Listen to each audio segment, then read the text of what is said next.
Let's see. Where should I put the cam?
Alright, there we go. Just wanted to do a quick showcase of my previous game, just in case people were interested in trying a similar thing. So I am playing as this guy. Gosh, it's been like a year. Basically a year since I've touched this, and I think I downloaded a patch. So since then, and a lot of the traits got like changed or something. But at the time, let's see, I was the guy who started.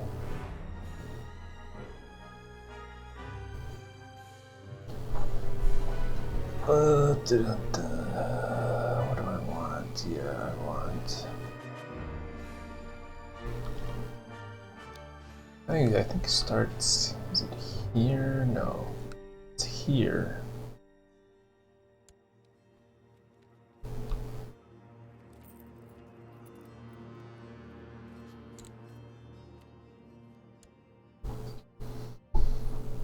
Yeah. Okay. So you start as this guy, Duke Engelbert of Zakara.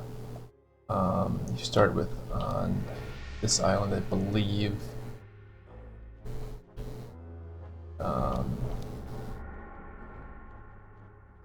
Alright, so yeah, so this will be, yep, okay. So we started as this guy, who I think just starts with the county.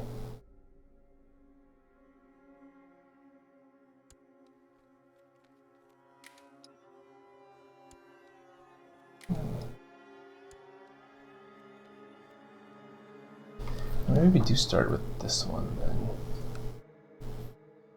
Socotra.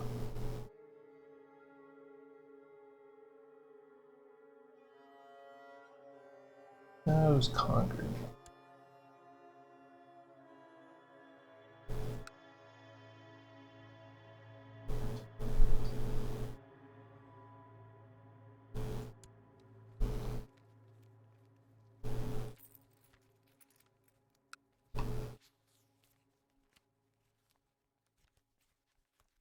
Concord.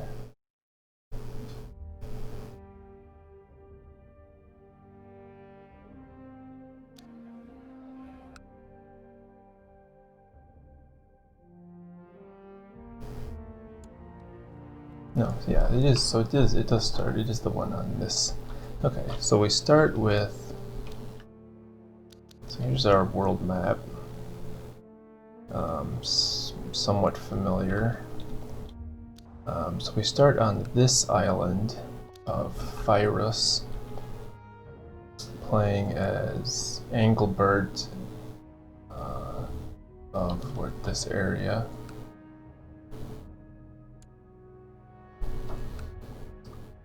And then the idea is, you know, conquer the duchy. Let me do de jure. Conquered the Duchy of Corsair Strand, and then I also conquered the Duchy of the Hedemut islands. And created the Kingdom of Zakara, which is both of those duchies. And then you can kind of plan to try to hold as much of this territory as possible in your own personal domain, because that'll be the only good territory you get for a while. And then the plan is to conquer and expand onto Lustria.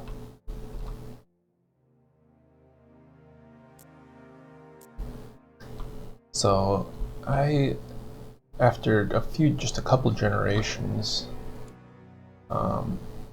this guy did not live particularly long. And again, the stats are a little goofed up because some of the traits got written over with the update. This guy actually died to the Green Knight and got pretty messed up. This guy lived a pretty good life. I think he did become a Grail Knight, or whatever it is, where you get ridiculous health. But then he ultimately died from something, too many injuries.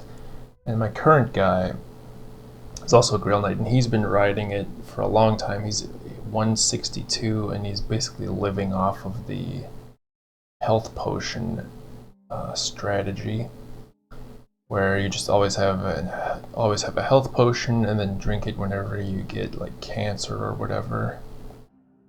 So you can basically stay. So far, I've pretty well been able to stay alive forever as long as you immediately drink a potion whenever you get sick or something that affects your health. It seems like, I'm not really sure how it works exactly, but it seems like regardless of your health, as your age goes up, it seems like it gives you even less leeway. So if I have any health decreases from here, I usually die very quickly. But yeah, then it's just amassing like artifacts.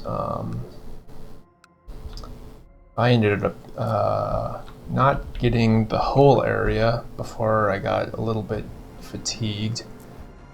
But I got to the point where it kind of became easy. We show direct vassals. So I basically kept all of the or basically keep all of the natural kingdoms.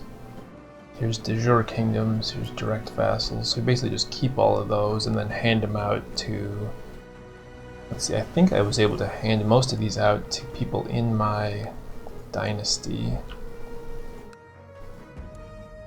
Yeah, a lot of them are in my house.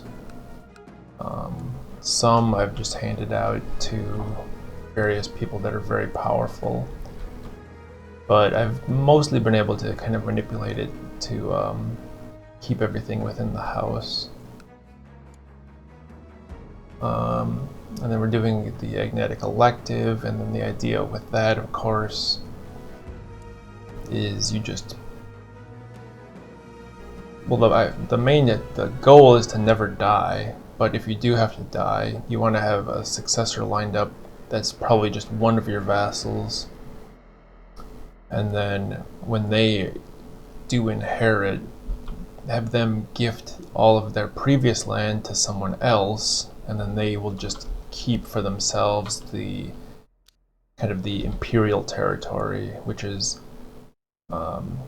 basically these two base duchies, which I actually have not created. I've not created the duchies or the kingdoms so that I can get forget how that works exactly. I think I'm trying to...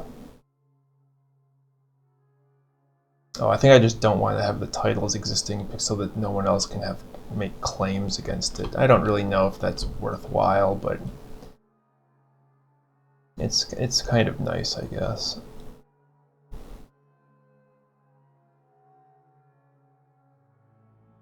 Yeah. But yeah, so that's been pretty fun. And then the wars are like they're somewhat challenging because you do have... You can basically ignore everything in the old world, and you are only really focusing on this. And yeah, they have like decent armies, and attrition, you have to pay attention to that as well. Attrition can be pretty bad, but not terrible. But a lot of these provinces actually they're usually pretty lopsided, where like the capital has a bunch of provinces and the other ones are very weak. So if you just fabricate claims on the capital and then conquer it, then the rest of it will be basically, they won't have any strength left over after you do that. So you can kind of just plan ahead and pick off the few areas that you need, and the rest of it will just kind of crumble, and then you can do crusades and things like that. Looking at an example of a land I have yet to take over. Yeah, so then you get to do like holy wars. I think that this colonization is that might be new since I have played. But I think just holy wars are the main way you can go. And then these mage priests can be a little annoying to get rid of. Sometimes I feel like you have to like duel them sometimes, or kill them like great beasts, which can be kind of treacherous.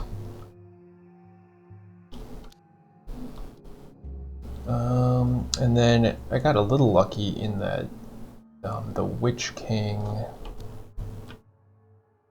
didn't end up controlling all of this directly. Otherwise that can be a little bit of a pain. He's in a pretty bad spot right now. Yeah. A lot of this could be added just from how the stuff got a little goofed up, but if you're able to get, if you just keep tabs on him over the years, sometimes you'll be able to get into situations where you can infiltrate and achieve like an intrigue superiority. So you can actually just plot missions against him, especially if there's like a potential civil war where people in his court don't like him, they'll join your plots. And then you can just do things like assassinating him over and over again, which I think just can potentially add a bunch of negative like traits. He can never die. Obviously, yes, some of these are totally goofed up. But yeah, he'll never die, but you can just stack like negative modifiers on him and weaken him. And then you can let stuff like this show up where the people will win civil wars against him and fracture the continent.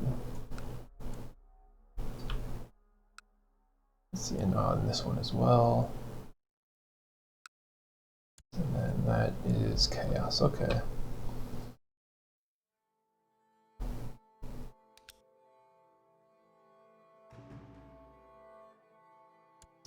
Let's see, and I'll just show. So then, yeah, I've just been spreading the religion. I was working with the guy over here for a while, but he ultimately was captured by Cetro, and I didn't really want to mess with that because he has pretty big armies, and mine are decent, but they're, I don't want to have to like. It's hard enough to do like the naval warfare.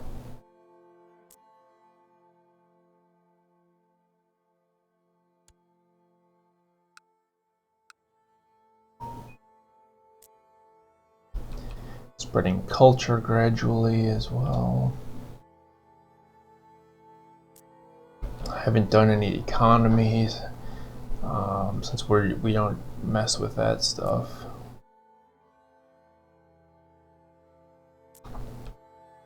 Volt risk is very good.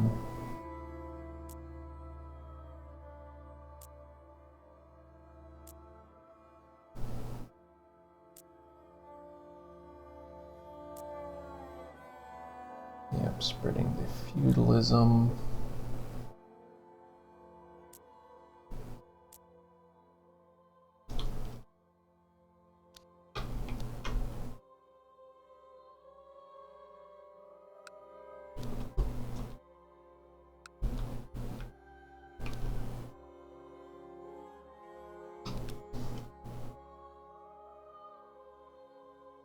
Alright, and let me load up the other game quick here too.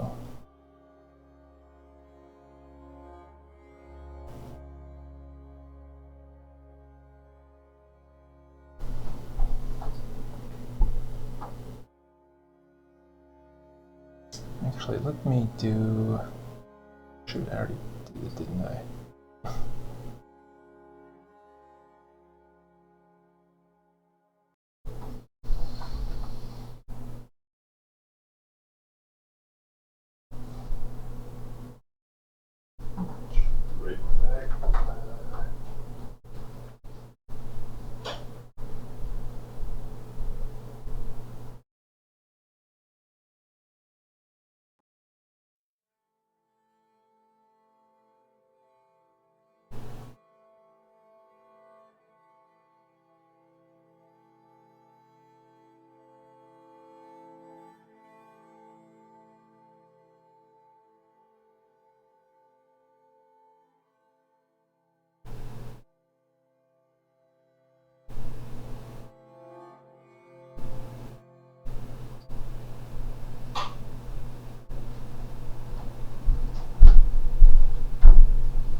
Actually, let me check that I even have the current version.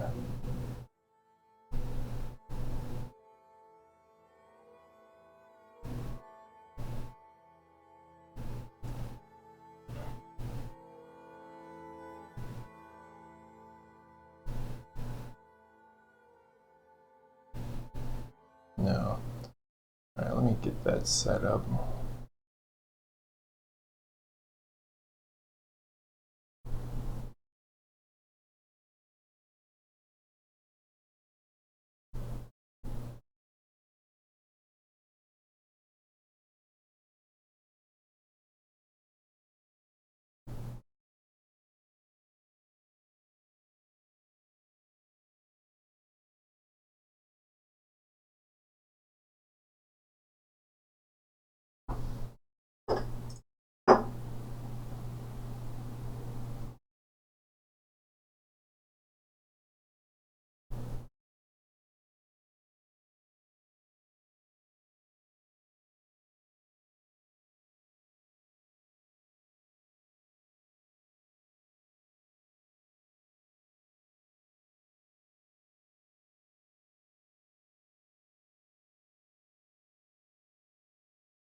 I guess we don't need the webcam.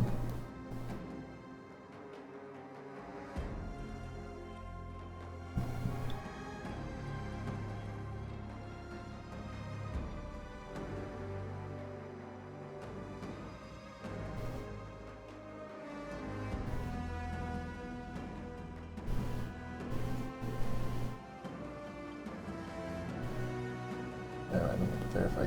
So WQPF. Okay.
Yeah, what do we want to play?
Vampires.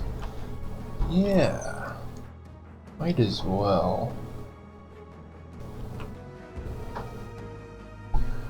I mean, so yeah, should I do, yeah, Sylvania? Yeah, I'll give that a shot. I've actually never played as that before. So, having my mouse is a little goofed up, so it won't let me actually zoom in on this screen. But yeah, let's just rock Karstein.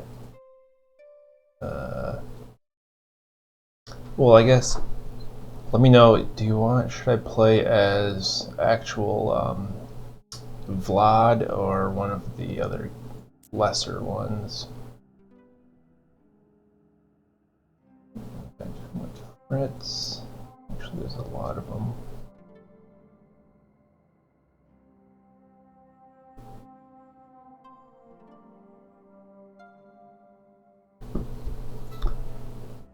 Yeah, I'll just be Vlad, probably. Yeah, there's also I guess there's also the Knights in Bretonnia. I'm always more hesitant of them, because the Bretonian kingdom itself starts out like quite a bit stronger. So if you piss them off, then like you get screwed. Whereas I feel like in the Empire, it's a little bit more equal.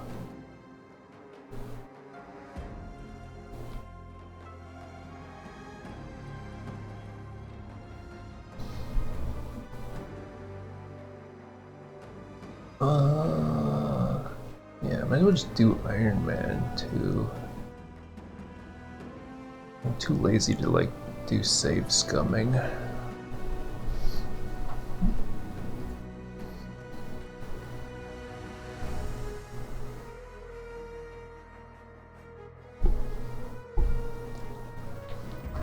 See if I can remember. I have played the Necrarch vampires quite a bit, but I forget what the special stuff is for these guys. Okay, for too long you've bided your time, now your spell is complete. You've risen your army of undead to take on what's left of the Empire. Okay. Okay, so Sylvania declares war on Empire, the Empress of Imperial Talbek land. So we get like free armies, Drakenhof. Why does it show this guy though? That seems like a. This seems like this is the wrong portrait.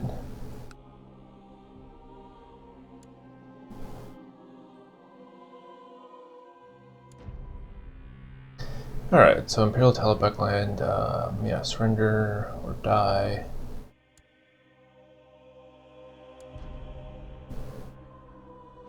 No culture effects. We can have castle, temple, fort and hospital. I can hold tribes if they're my culture.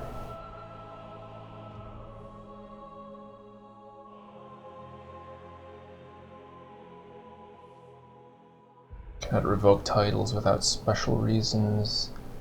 Cannot demand religious conversion. Can revoke titles from the goofy stuff.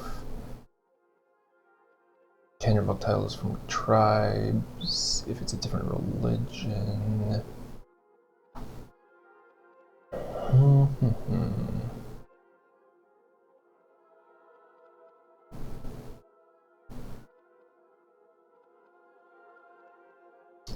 Priests inherit.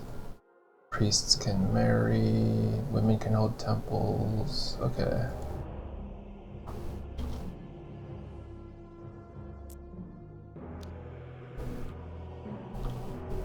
Okay, so we're just at war with Imperial Talbek land. Got ridiculous martial score. Okay. And I don't think I've played since they might have redone the magic system a little bit. I don't remember. My domain is not very big though. Hold on. Yeah, I only have 2 of 8, so I have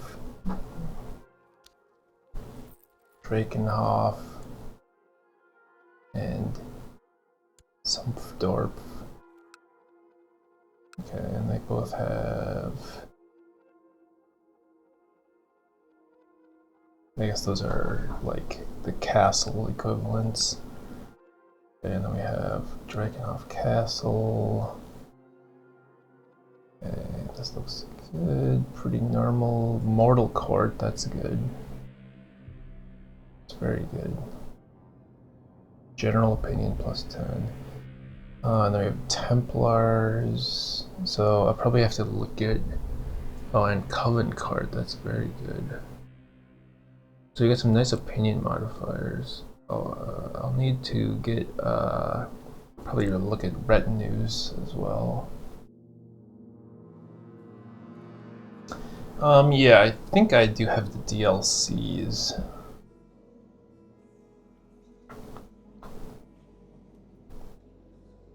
Yeah, so, oh yeah, so there's this. I have no idea what this is. This was added like or this might have been, because I think years ago, maybe when I don't know if this is new or if it's from a DLC that I got recently. Oh boy.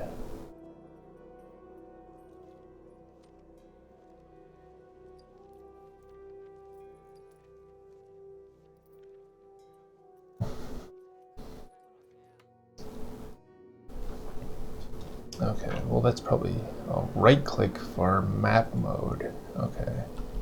Oh, so you can look at the magic on the map. Seems pretty straightforward. Oh well, it's probably fine. I think that it just like uses magic in combat automatically, so I don't have to worry about it that much.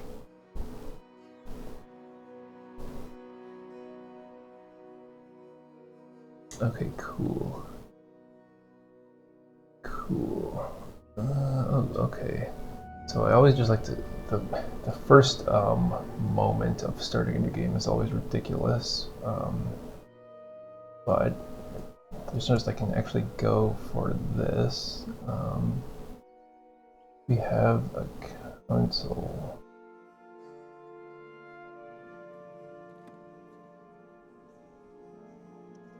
Why do we have a console? Oh, but they do like me.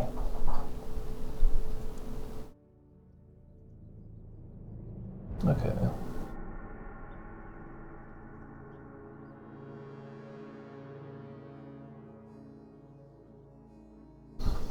So we can move directly into low centralization. What else? So we want to focus. I should probably just do the combat stuff for now. Actually, yeah, because there's... Actually, I already have Brave. And that's one of the best things you can... But I also already have Just. Shoot. I'm trying to remember... Yeah, Just is like one of the best things you can get from having the rulership focus, and Brave I think is one of the best ones from war focus. I don't know if you can get ambitions. I don't remember if you can pick up ambitious from the traits, from the lifestyle focuses. Check that. Real quick, I just need to pull this up and then I... Oh yeah, right. Oh, you can get ambitious, okay. In fact, let me just toss this over here. So this I have on hand at all times during a CK2 playthrough, and I'm pretty sure that all of these still carry over for the mod. But these focuses are really just a way to like build up traits that you'll carry forever. And the key ones really are from rulership focus, because you can get Just, Diligent, and Ambitious, which are ridiculously good. The only other one that's worth getting is Brave, or I guess Brawny. But we already have Brave, so we're gonna do rulership focus, I think. And there's no, like, we don't have really any bad traits that we want to need to get rid of. So let's do that. And then, oh yeah, when you set our crown focus, it's obvious. Ambition. Yeah, we'll just do make a friend because we can finish that easily. Need a regent. I can create duchies. That's weird. I wonder why it doesn't start you with these duchies. Huh. This one exists? This one must exist. Okay, that one does exist. already. That's Fritz, okay, my son, and the heir, and then what about this one? Oh, he also has that, okay.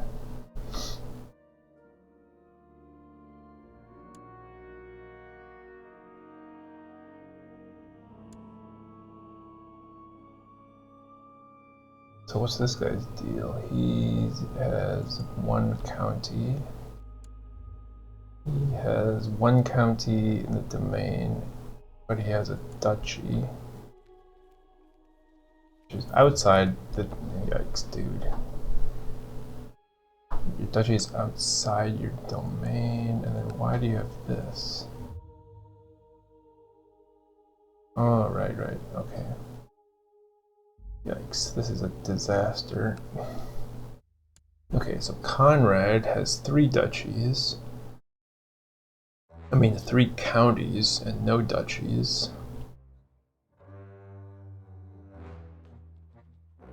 Yeah, some of this might have to be...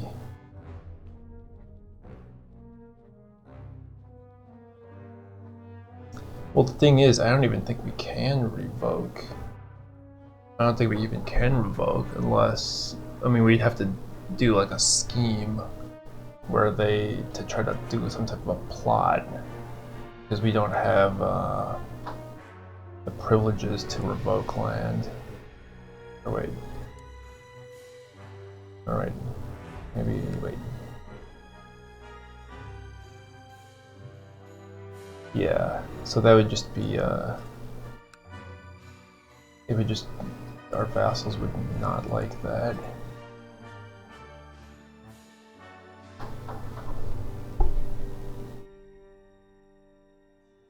Right, and this guy I can't revoke his because he isn't even my vassal, because Fritz has like another layer in between.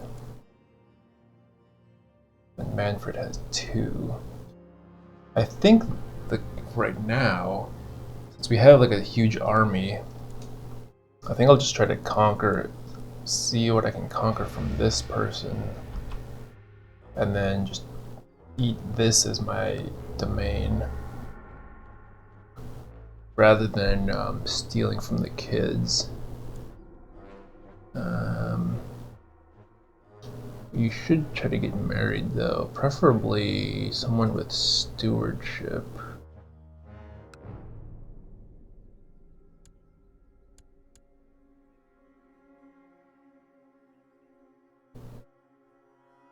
Oh, okay.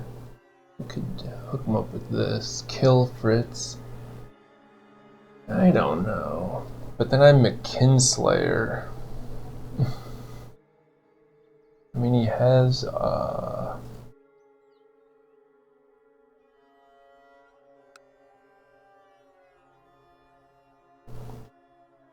don't know. Let me just arrange as a marriage.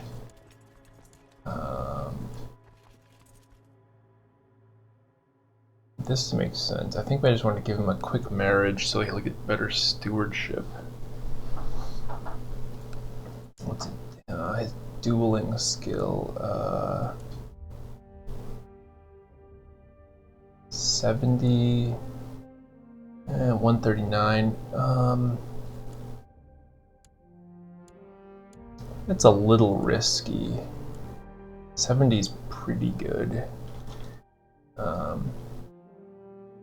And then we do, alright, so next designated regent. Have a private conversation.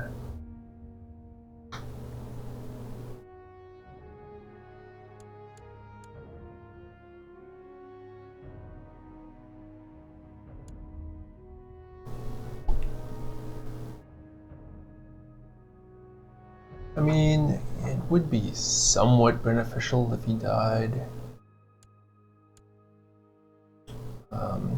Let me just see how I fare in this war first. Dang, I don't really have very many good... Ugh. If I were to happen to die, gosh, I'm stuck with like Manfred.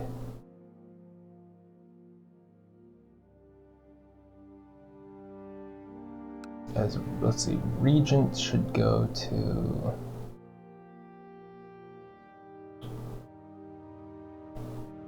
Actually, this guy has pretty good Regent stats. I'm just going to give it to him. Just if as a Regent, because he has good stewardship. And then let's check commanders. Okay, they actually gave me all the good commanders already.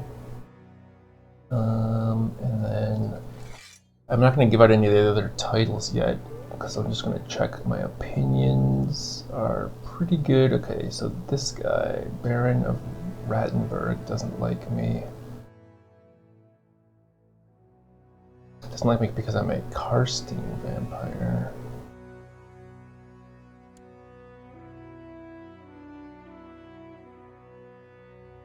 But is he a human? This is working in. Yeah, okay. Karstein vampire is the trait like this. And then alright, I was able to start playing soon. Okay, this guy's just a human. Okay.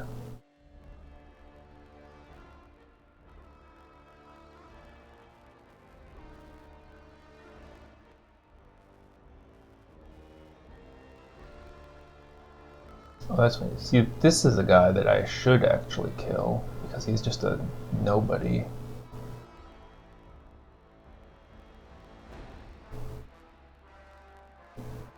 But at the same time, well, yeah, I would just inherit it all immediately.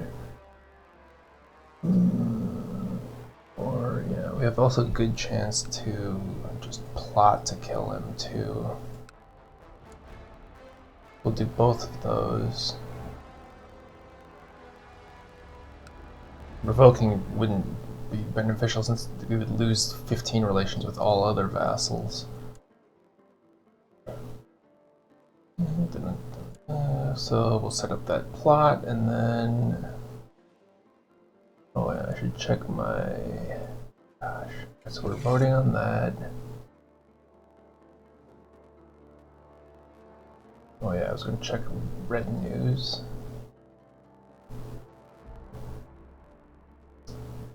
We're actually over the cap on retinues. Not great.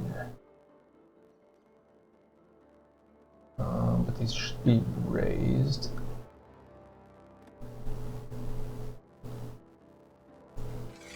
We'll also raise our... I guess we'll raise our personal levies. I don't guess... The vassal levies I'll leave for now, because we have such a huge army anyways. I don't know if it's worth getting like negative relations with them just to add 2,000 more troops. Alright, so then let's go through the intrigue menu super quick. Nothing to do here. I could write a book, but my maintenance was probably going to go to crap because of the war. Alright, so let's just check inventory. Wow, it starts with a potion of healing and a bunch of warp stone.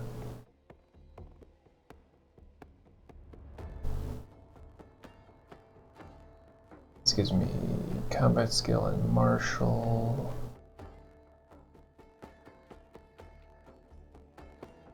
Oh, this warp stone starts at, they actually decrease your health. I think that's new.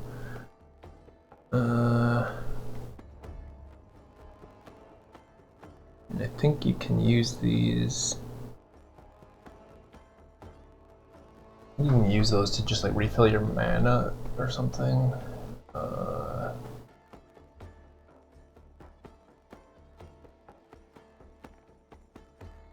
Yeah, consume warp stones for various effects. Oh, it causes mutations potentially. I wonder if I'm immune to that as a vampire.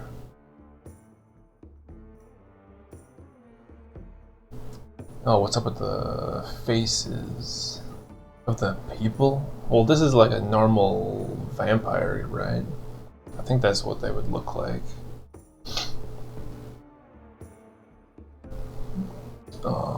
But this is I obviously a modded version of the game. This is the Geheimnisnacht mod, which is based on like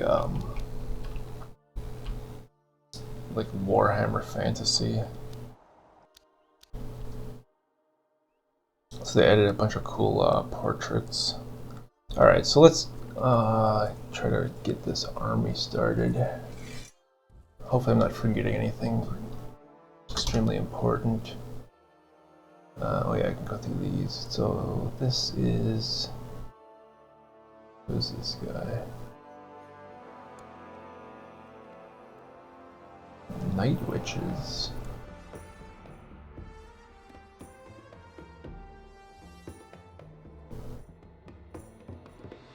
It's like a holy order. Probably.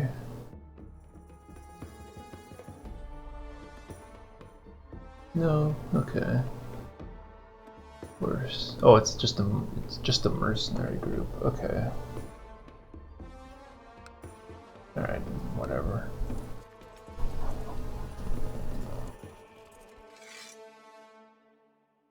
So I shall obviously lead. What else do we have? Man, these other generals are not.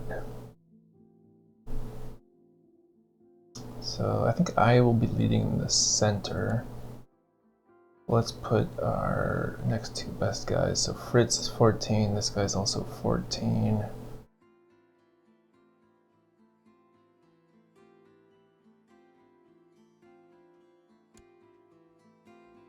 On the flanks. And that looks pretty good.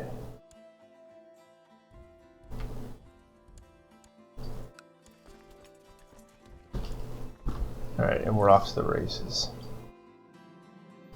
Okay, boy. Oh yeah, this is the guy we're trying to kill.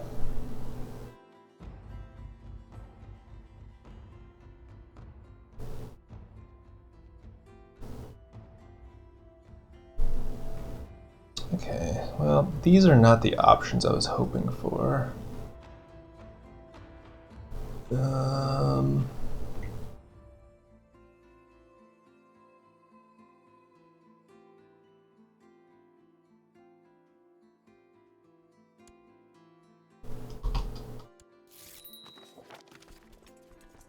Okay, nice, he's getting married.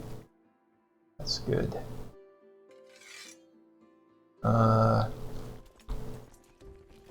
now we'll just march this doom stack in, and actually, no, so we're gonna hit attrition. So I'm gonna go after, oh actually this is the capital. I should probably hit this. No, I didn't do that option, so we're just friends. I was gonna kill him originally, but then you know how one thing leads to another when you're I don't know. So I can appoint a general. Okay. What is the general? Oh, okay, it's just a different name for the commander. Okay.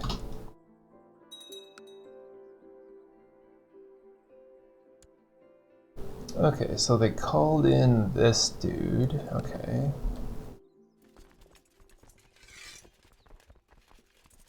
So we're gonna hit it. Dang. Supply limit of 9,000.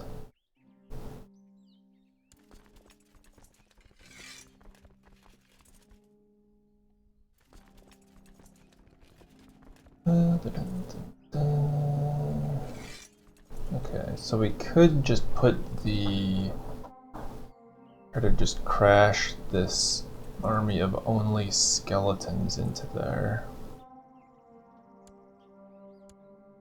Or whatever they are. And this will be 14,000 here. So let's have...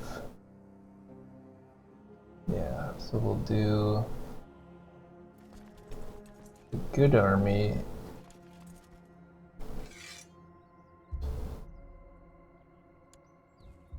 here. And then the 8,000 will just walk onto the local capital. Okay, we got the low centralization. That's good. So that is just kind of nice because it increases our domain limit. And you want to prioritize these because you can only do them every like 5 years. Just like in the base game, essentially. And then, yes, so then for the reason I'm splitting up the army as well as for the supply limit situation on this box here, you can see that there's a supply limit of 14k, so we don't want to have more than that.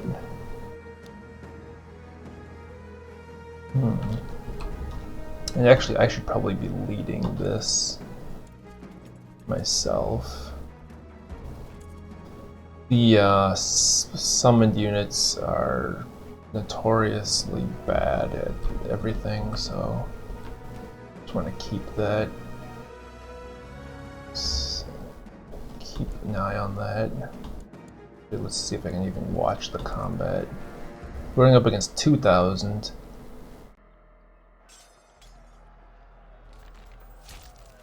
Oh, okay. So here's how the battle magic works. Magic casting in battle is completely automated. All mages will summon special units every 5 days of combat that disappear after the battle. Mages have a limited amount of times that they can use the spells depending on their magic potential tier. Chaos mages can summon demons. Yeah, that's fine. We don't mess with any of that. So yeah, we're doing good here.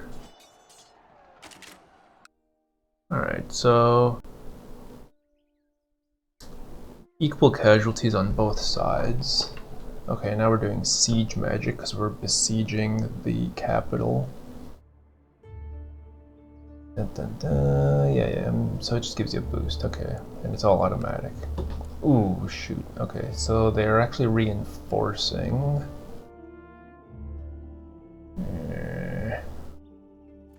I should have probably started backfilling with this army.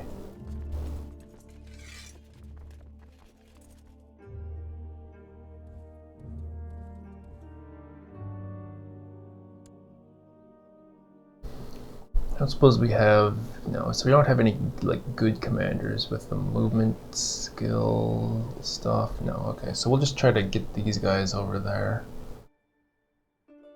Hopefully we don't get like ruined by this reinforcement stack.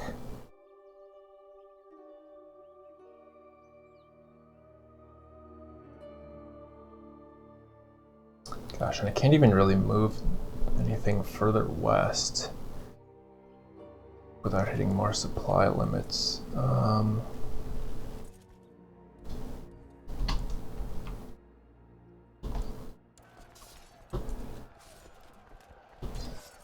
Alright, so the new reinforcements just hit. Hopefully we can ride the positive morale to make up the difference, but I don't know. It might just come down to how strong these troops are too. Alright, their morale is fading pretty well, but we are taking a lot of losses, and they got another reinforcement. Alright, this got sieged down. We'll just... Actually, I might be able to cut off some of these reinforcements. I think I'll try for that.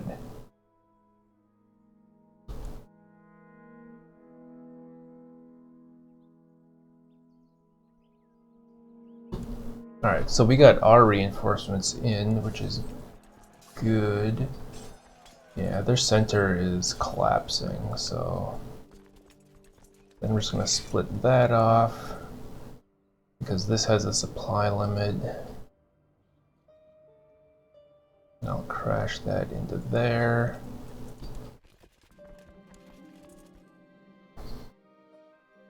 Alright, now we get some more excitement going on here. Somebody usurped a sepulcher. Yeah, oh, okay, so, it's not great.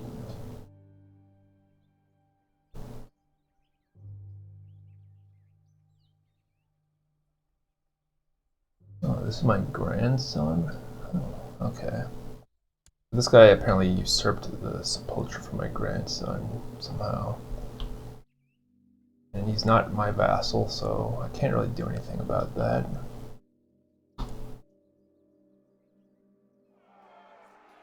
Nice, okay. So sometimes you'll get this when you're like leading troops, and it also maybe is because I don't have the war focus. So it's just from leading troops, and it looks like we can get we're marching through the forest. Officer mutters, once I'm back in Drakenhof, I'm giving up this soldiering life. Maybe I'll be a baker. What about you, my lord? What will you focus on? Logistics and organization. I'm a good man.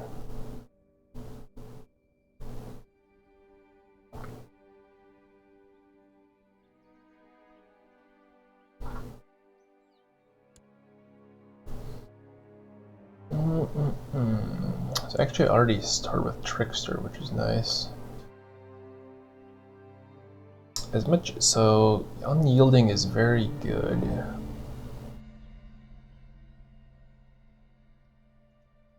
But it's really nice to have someone that actually has Organizer. So I think I'll take Organizer. The other thing too is when your character gains the military traits, you can get events where you are able to spread those to other people, like your commanders and stuff.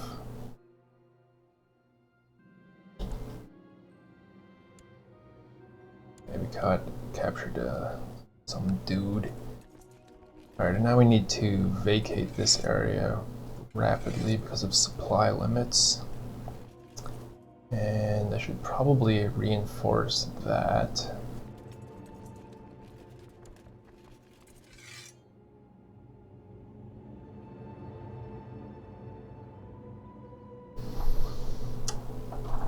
Why is it splitting my armies into such weird...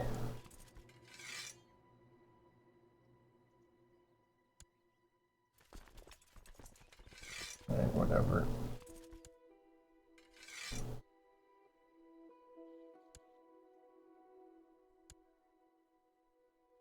So I'll go off and reinforce that. Everyone else,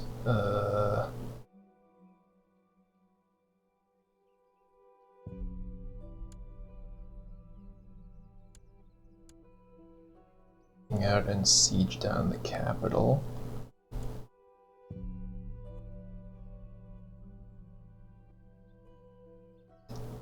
Yeah, hopefully this siege should work, or this split should work.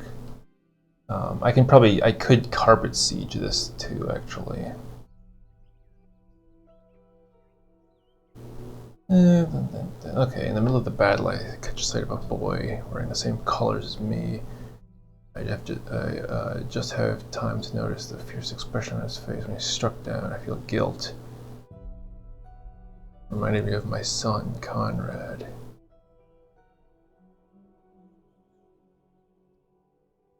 So, patient is actually just a ridiculously powerful trait. I mean, it's basically like +1 to all stats. So, as much as I would think about doing Wrath, patient is the better way to be a real leader.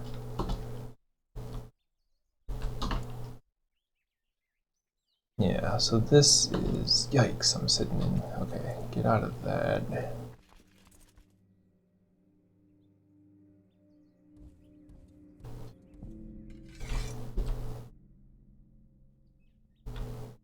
So we're already at 30%, so I probably don't even need to...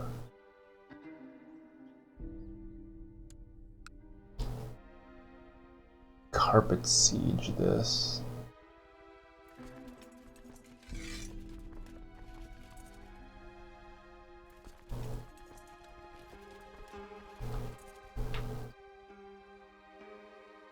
Just have him go here and keep things relatively contained into this area. And since this war like started automatically, I don't even know what is the...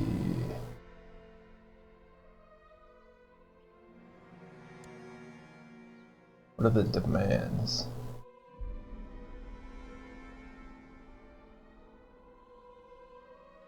Okay, so I would just become her liege.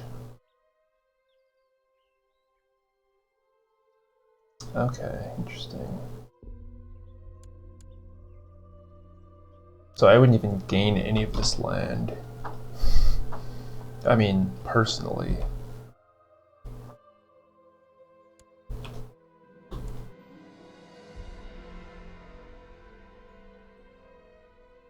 Okay, that person made an alliance with that person. Okay, doesn't really matter.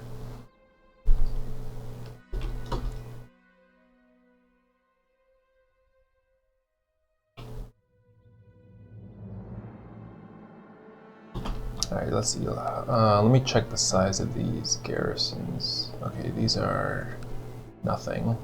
So actually I will go ahead and do a carpet siege now. Yeah, because those are like only 1,000 each. But okay, so this is the other problem you can run into where these event troops, you can't even split them up any farther. Yeah, they have nothing left.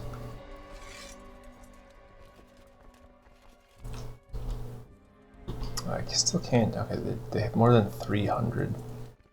Can I actually siege anything with that? No. Maybe this. Oh no, I was looking at. Yeah, they don't have. That's me. This is the one that I already conquered, so I'm facing the. Okay, so the 300 stack is too small. I'll just send it to the front then.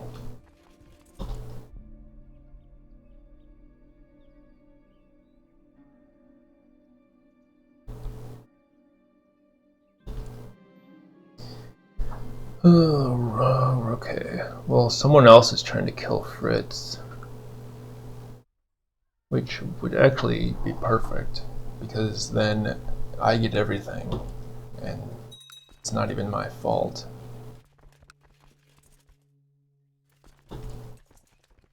Okay, so they're trying to do a little wraparound flank here.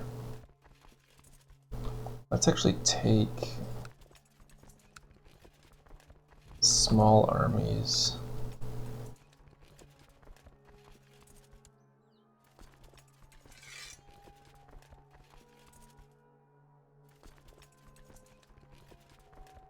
Yeah, so that can't be split off either. Let's take the elite armies and use that as a reinforcement, because they're probably, yeah, they're gonna hit that.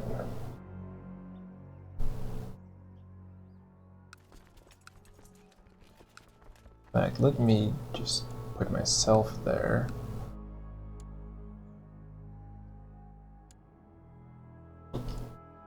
So these stacks I can't break down any further. This is the group of small dudes that are not event troops that I'll then use as a reinforcer.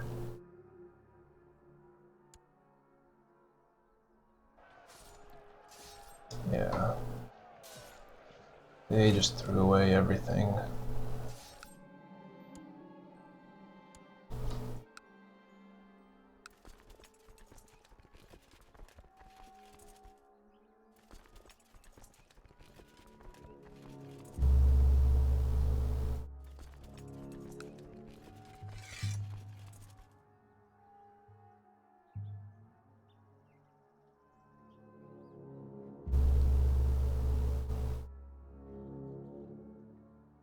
Oh, they actually have, what is this, an allied group?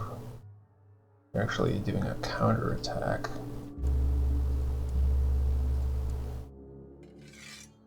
They have 2,000.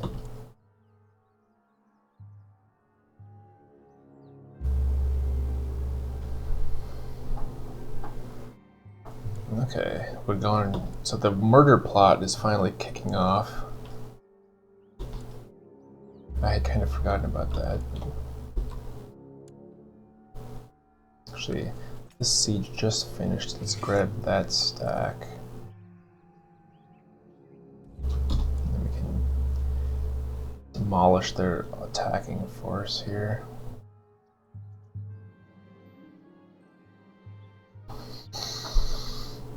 Okay, so let's give a message. This general has some magic predisposition.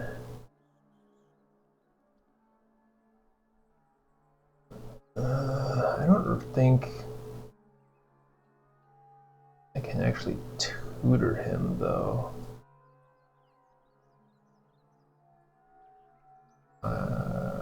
I need to have learning greater than or equal to 14. Okay, I'm too dumb to take an apprentice right now.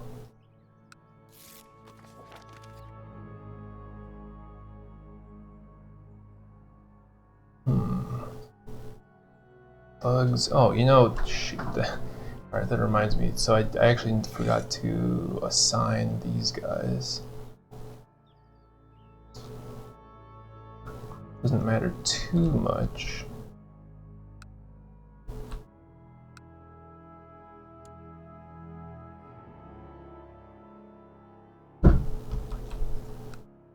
Actually, I don't even. What would I even want to do with them?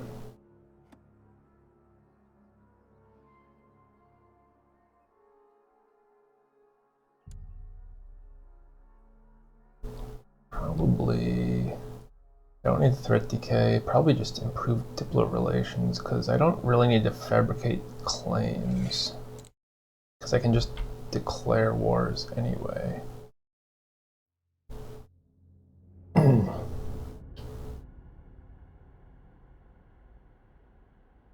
Retinue maintenance, and then this organize the army also gives you the ability to improve your commanders, which is good for like, I think that's where you can like give them new military traits. Yeah, so that's good.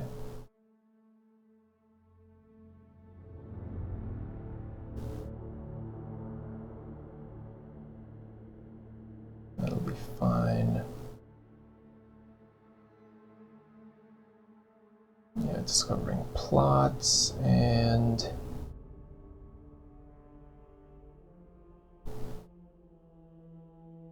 I don't need to proselytize, do I?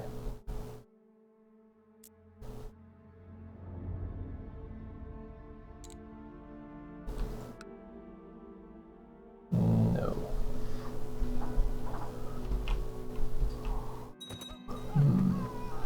Alright, so we successfully killed the dude and inherited a barony for ourselves. Nice.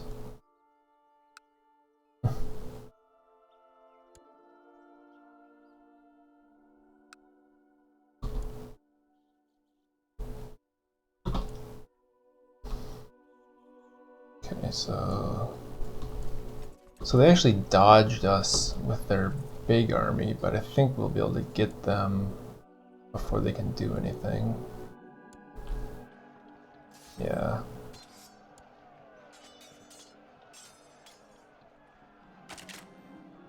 No. Oh. Alright, we just got. This is the disadvantage of being in combat. As you can tell, I am for the first time facially disfigured. Looked a lot better before.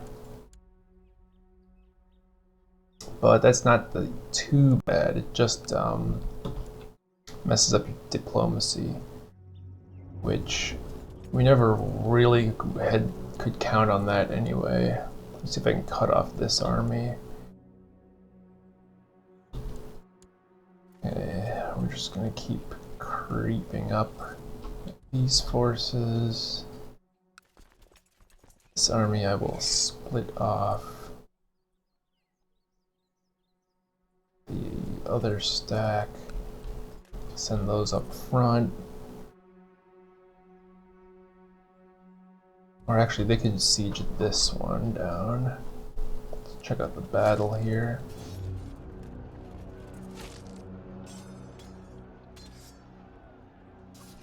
Yeah, we're just too good when we have a stack. I mean, we are kind of like bleeding off troops pretty quickly, but oh, we're already at 100 war score anyway. Alright, let's back it up.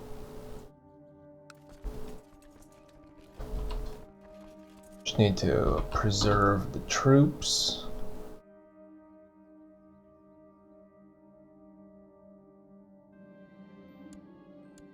Nice, got some prisoners. And then yeah, let's just jam peace. Oh, I see. So we were only subjugating for half of your kingdom? Ostermark.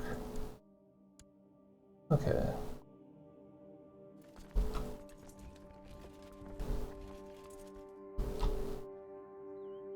So let's get the troops back and then see what else we can do.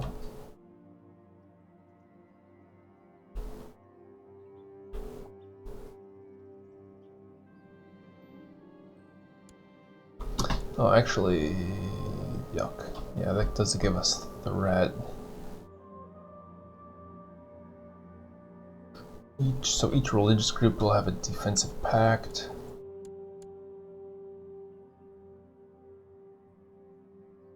Alright, let me just retire my retinue, or my levy.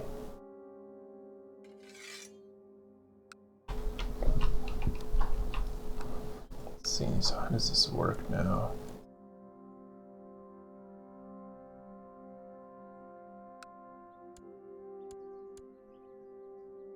Oops.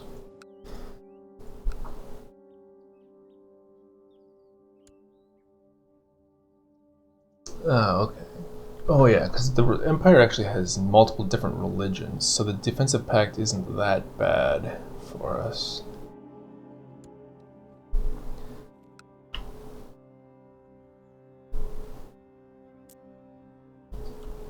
Right, so there's the Sigmarites and the Talites.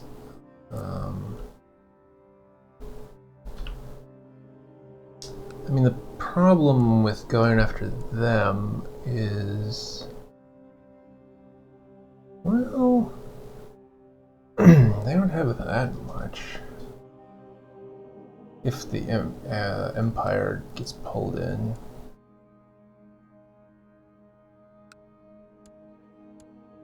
I feel like I should probably go for this now. Because if I were able to subjugate one more kingdom from the Talites, that would, or from the Sigmarites, that would really help shift the balance of power. Let's see, I think I can only do it on people that are bordering me, right? So this would be for Averland, which is that piece. But I can only get it, I can only get the amount that one person has.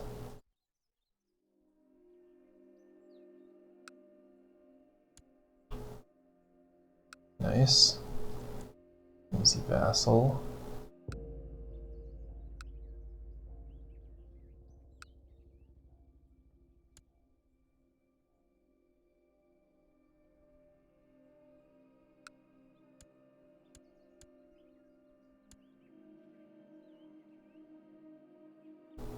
Oh, that's funny. I actually don't border this because of the marsh, but if this guy joins, yeah, then I do border it.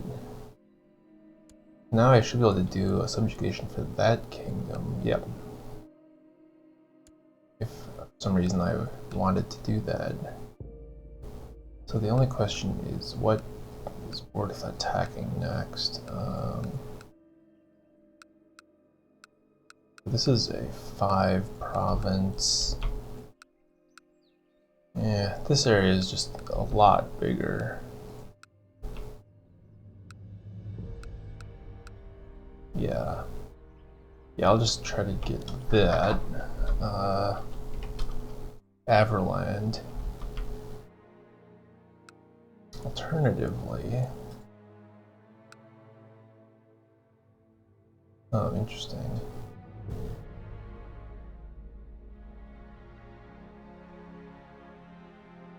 Ah, okay, so I can't subjugate them. I wonder if it's because...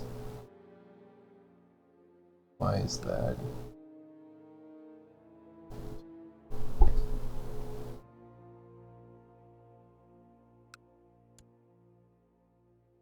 must be because of their... I wonder if it's because of their government type.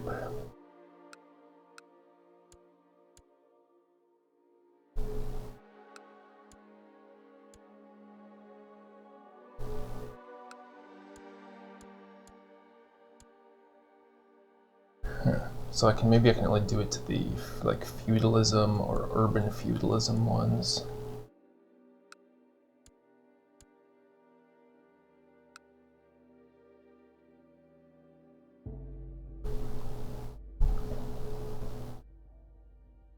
Let's see, and then just to refresh my memory on how the goblins work. I'm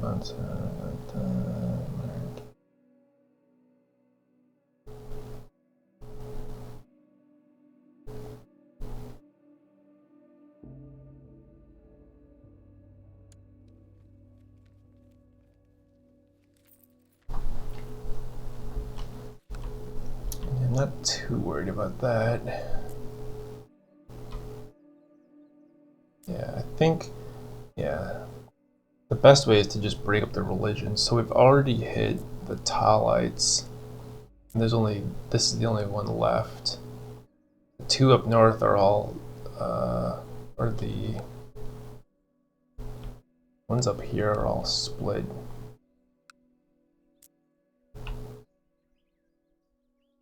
And these are both Ulricon. But yeah, I think we just have to go for Everland now.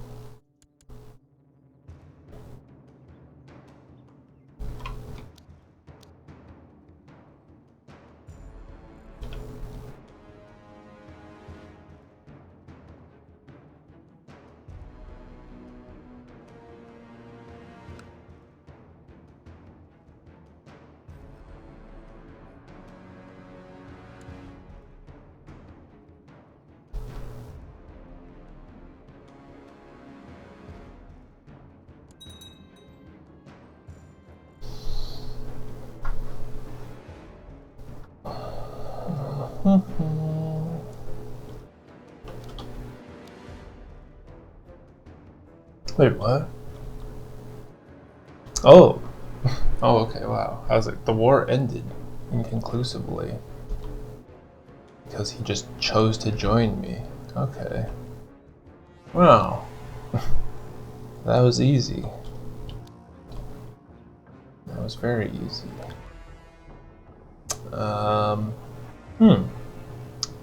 Okay, well now we definitely need to hit the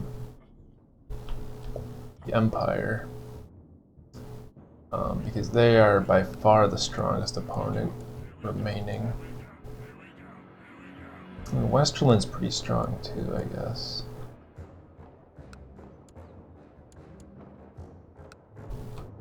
Okay, and now we have some more choices, so we could hit the rest of Averland, which is nothing, Moatland, or Weissenland, which is a huge chunk. Yeah.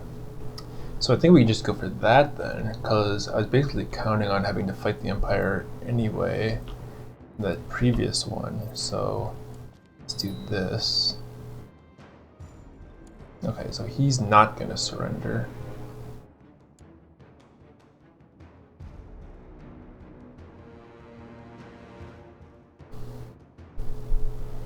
Interesting.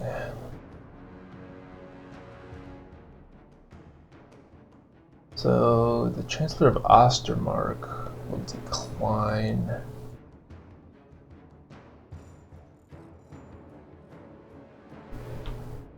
That's this dude, right? I wonder why it's considered a... Why do I have to call him in? Oh, that's fine.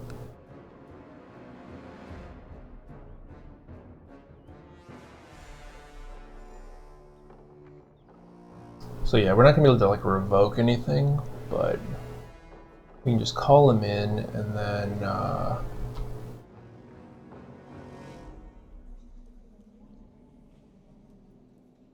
yeah, so we'll just call him in. It doesn't matter if he declines. Then we'll just raise everything else.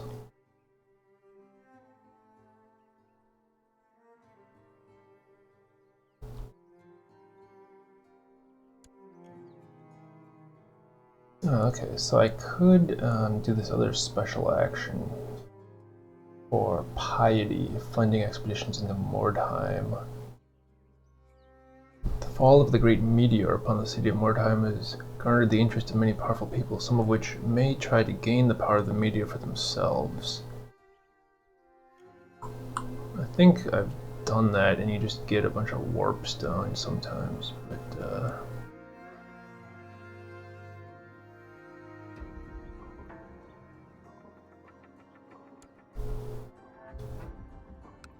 hold off for a little bit. So far I have not actually failed to grow my domain as well. Because I guess I didn't realize that I was just doing subjugation wars, but...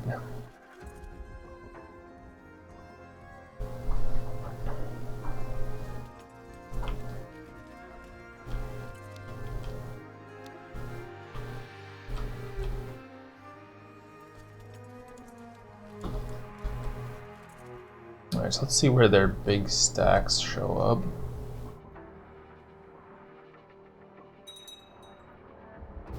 Okay, so Westerland has joined.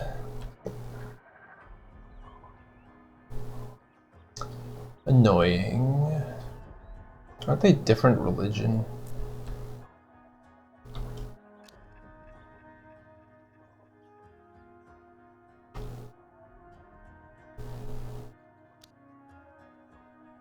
No, oh yeah, no, they were the other one. Okay, yeah.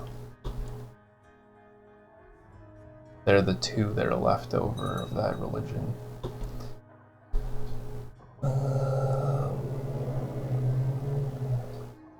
yeah, so then yeah, he called in the guy from Wissenland, which makes sense.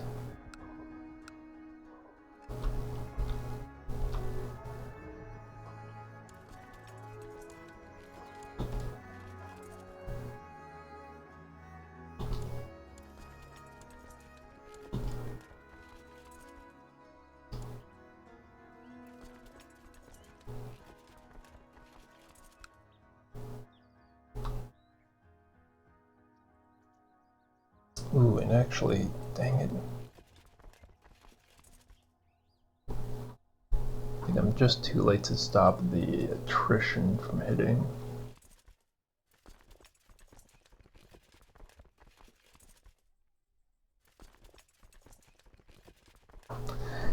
Yeah, okay. Took my eye off the ball for a second there.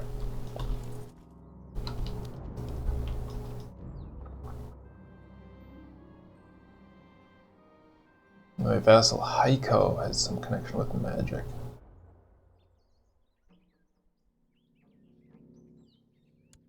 Cool.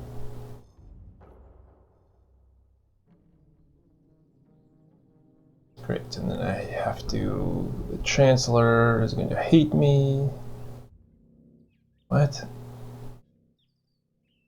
Interesting. Okay.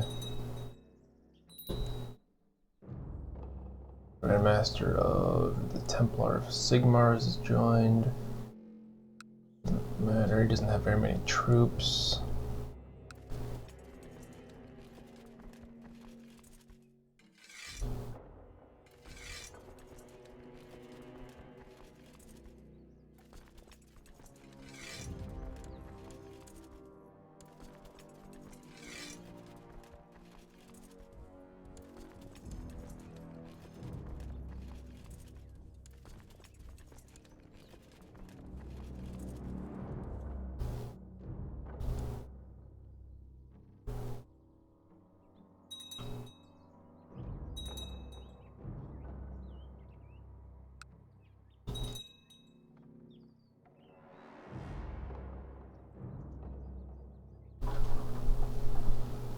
the University of Streisand has joined. Yeah, doesn't matter.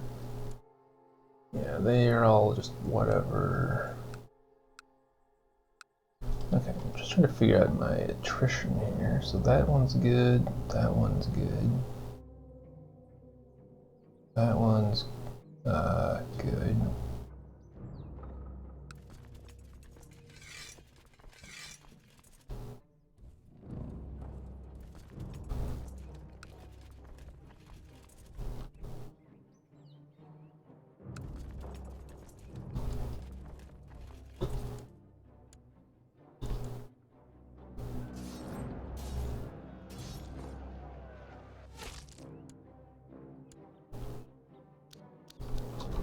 Just make sure we're not getting flanked.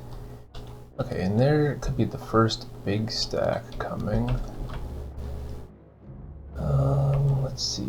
So I'll need to be a little nimble here. That is splittable. This is not splittable. It is potentially a splittable.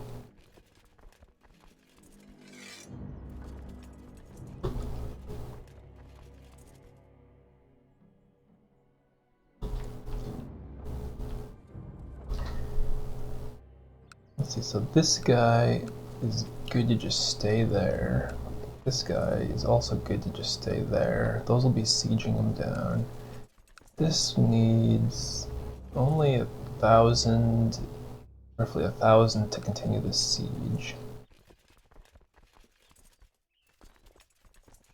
So let's pull away this high quality army. And to meet. Ugh.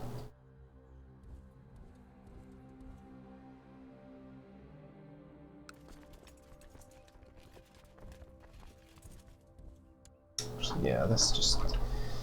It got a little goofed up there.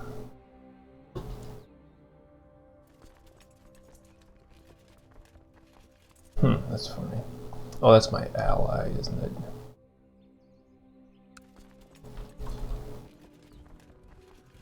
Now let's have some him go in, so they're arriving on the 15th. And we will arrive on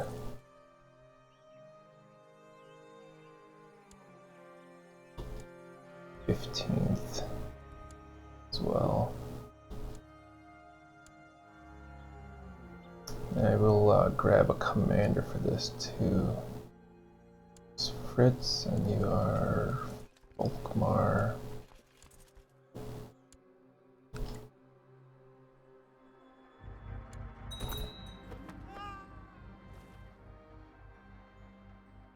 Ooh, shoot! All right, Fritz died.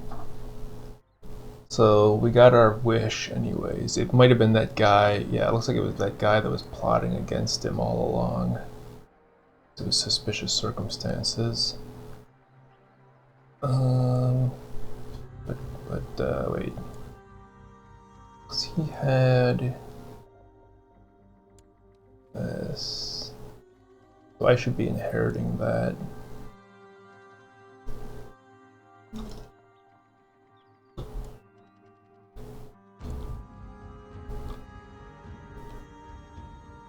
Yeah, I guess I'll examine that later.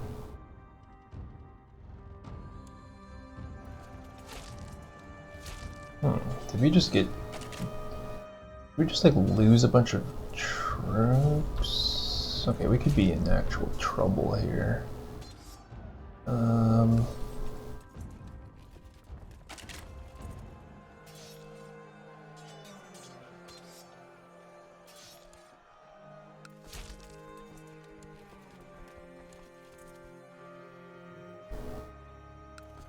We got like some big stacks coming for days here, and out of abundance of caution we do need to actually just dogpile this whole thing.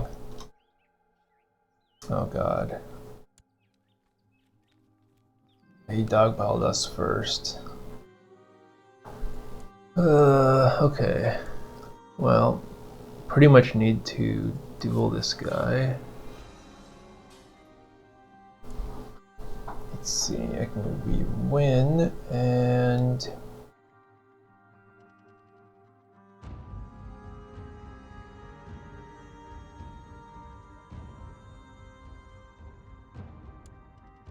his heir is quite a bit worse than him. So we'll go ahead and win the duel. Oof, yeah, big loss there. Ooh, no, don't keep funneling in. Regroup everything.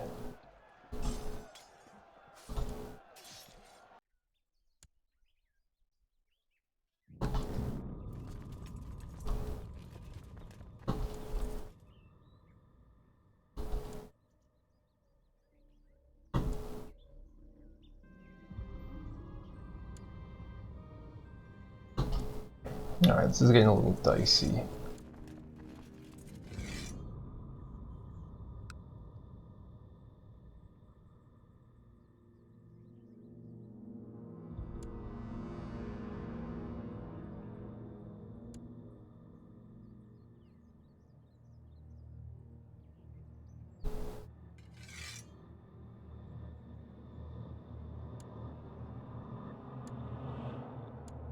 Yeah, we might have pushed too far. I should have been way more careful setting up this siege, because I kind of got myself all split out and picked off.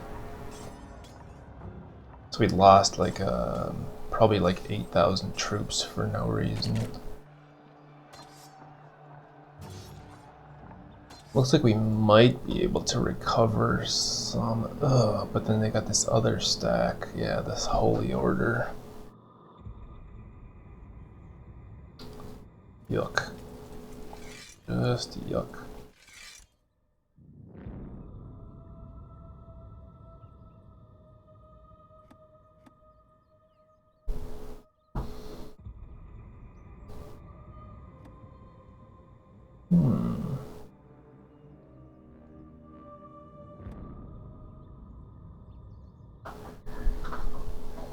Yeah, so we're looking at the mercenaries.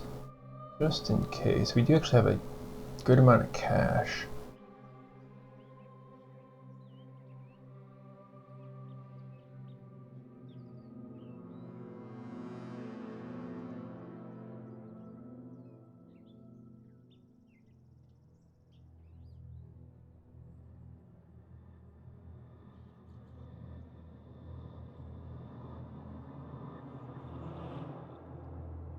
Okay, so there's not that many available.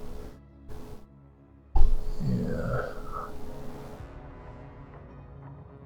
These guys are like the elite dudes. Yeah. Let's go for those. And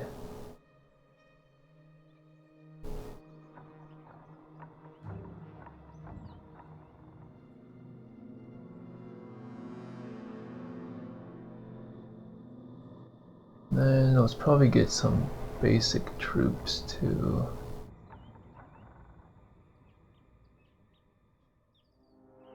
Blood Pact, yeah.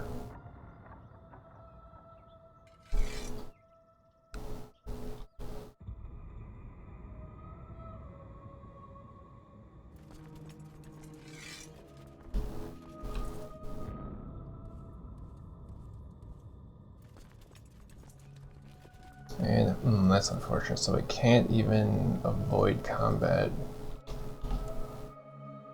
Yeah, so these mercenaries might not even make it. No. Yeah.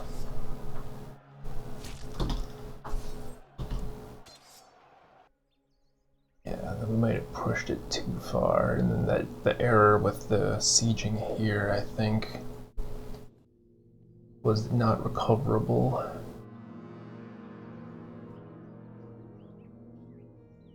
Just trying to double check.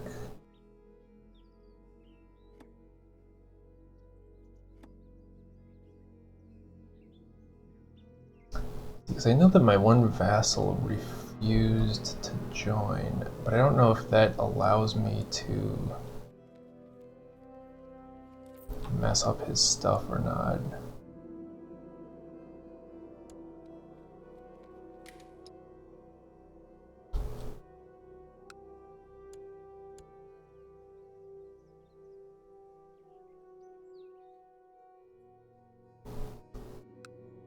This was the guy that didn't join.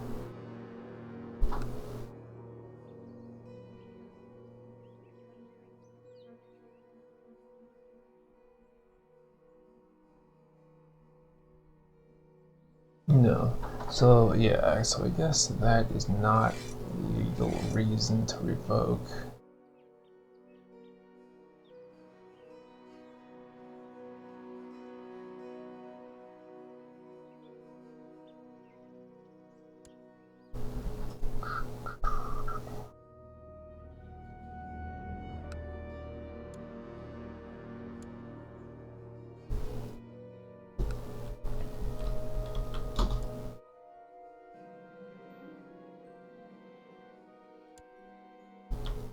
Ugh, one of my other commanders died too.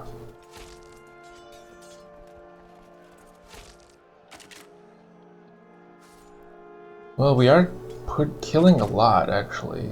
Yeah, I think we punched above our weight there, definitely. That was very good. Okay, we got a random prisoner.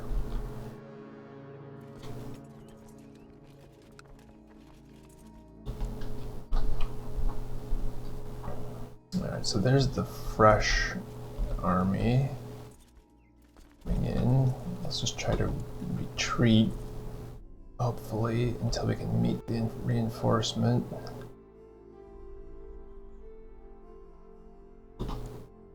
Oh yeah, the other thing is, isn't there like a thing where you can summon undead or something?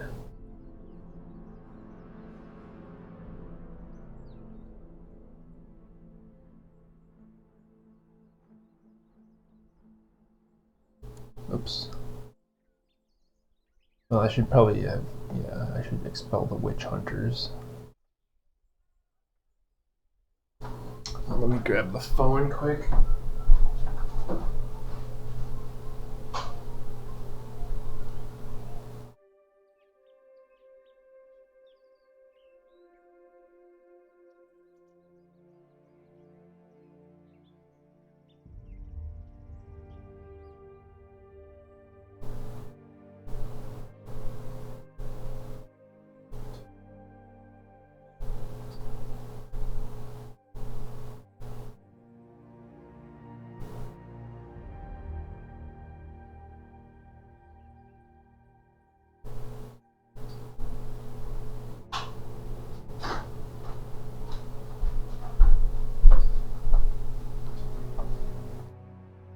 Alright, I just had to remember to water some of the plants outside.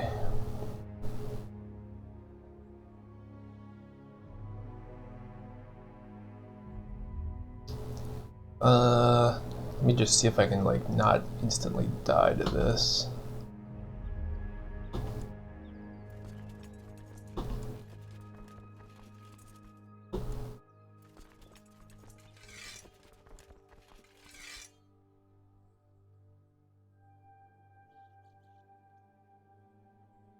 So yeah, so we've got Wybald and Egon. Yep.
Oh, okay. This looks familiar.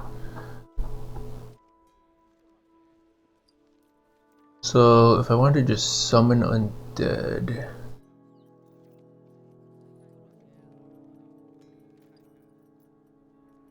I need...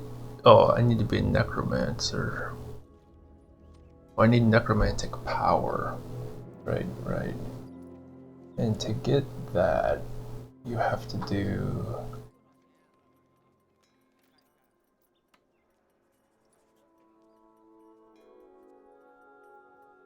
Yeah, you have to do sacrifices.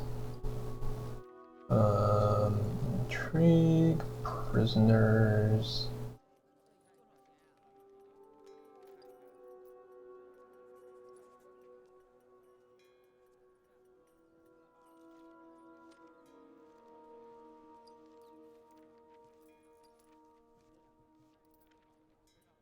In fact, it might just be... I think the sacrifices just have to be done from here, so let's try that.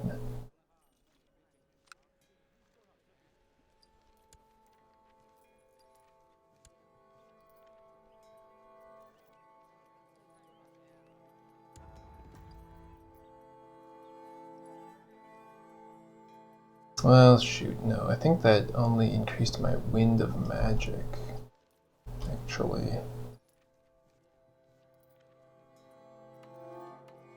Oh, no, no.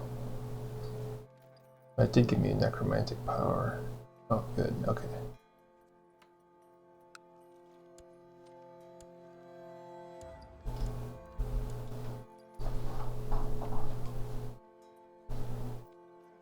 Now I have a necromantic power level 2.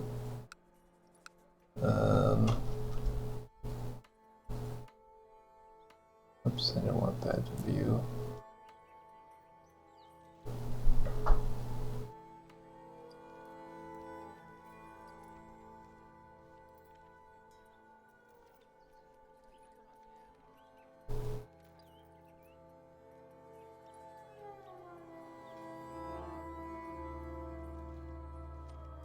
So I guess I can only sacrifice certain types of prisoners.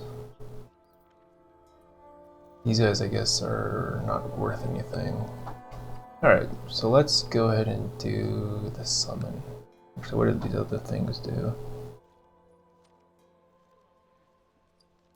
It uncovers plots. Aura of protection, invigorating the nearby undead.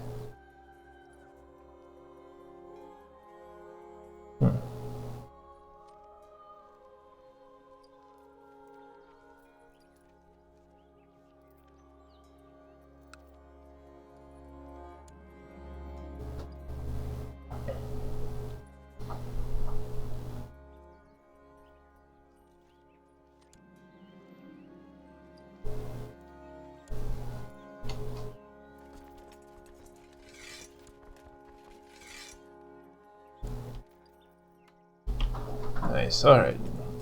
Let's try to smash these guys before they can get reorganized. So they got a 7,000 stack over there.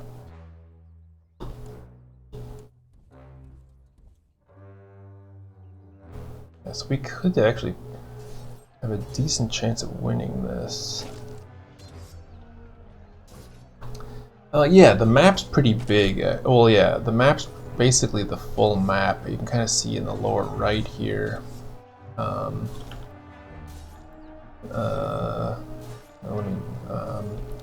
can zoom it out too. So you actually get the full, like, the two sides of the continents. It's pretty sweet.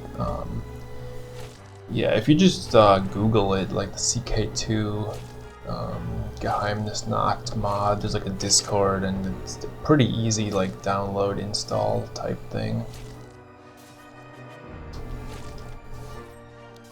It's pretty sweet. I mean, I played a good amount of regular CK2, and it kind of gets boring at a certain point. Whereas this, like, all the factions, and there's just so many little variables and things, and it's probably pretty unbalanced and stuff too. But I don't know. And there's a lot of extra stuff to learn too, and I don't really even know everything. Alright, so what is this, like the investment thing? What, treating... Oh, okay, so this is like a military... Okay, so this dude wants to leave the battlefield, and I would lose money from that.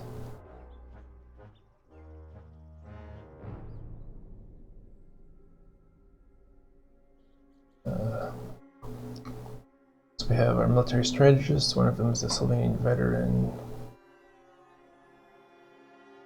So basically we can just, I get something called war knowledge, giving military technology spread. It's actually honestly not worth it. I'd rather have the cash. And military technology levels I think are not worth worrying about too much in this game. I'd rather take the commanders.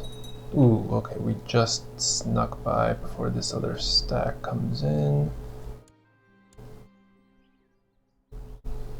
Yeah, I should make them commanders. Yeah, I'll just line those up now. And actually, a lot of my commanders have just been dying. Okay, and he has siege too. Azadar, Gunzel.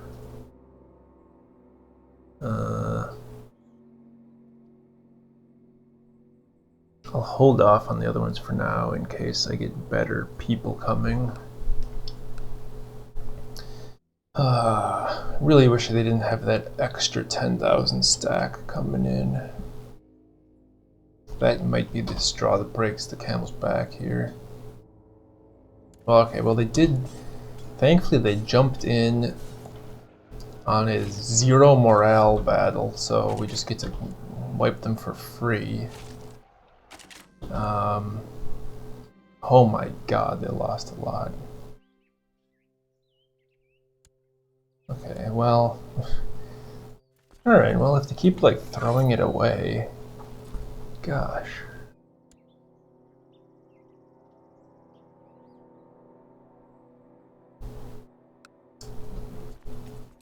Yeah, and like now they have a 600 stack locked in, okay.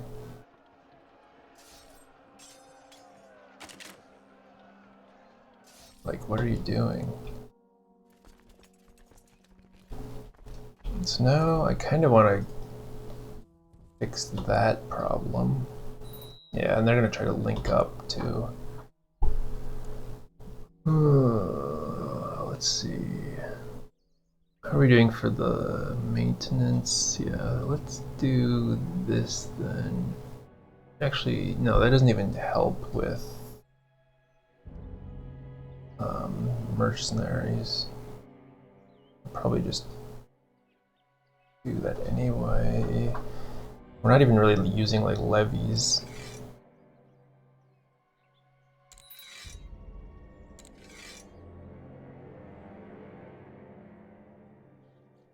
Yeah. Looks decent.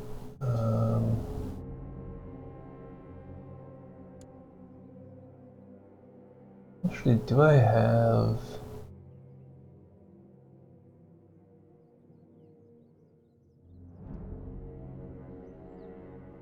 No, I don't have any reason to drink the health potion. I don't know why it's giving me that.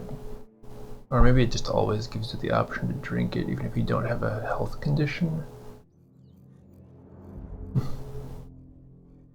Yeah, the mod has not improved the AI, but that's okay.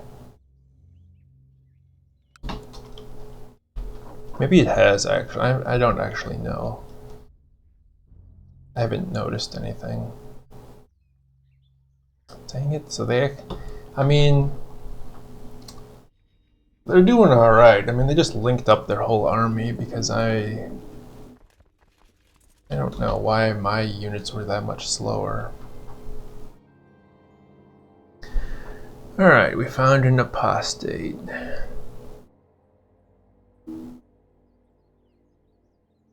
Grand Count Siger. Kind. Oh, right. So the Prince of Everland is... Apparently they found out he doesn't believe in the vampire... Wait, what? But he actually... is... what? He is following the vampiric religion.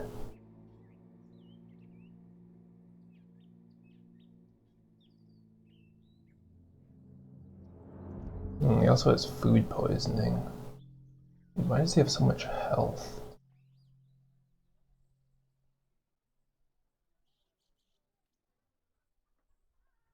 Did they like rebalance how health works in this mod?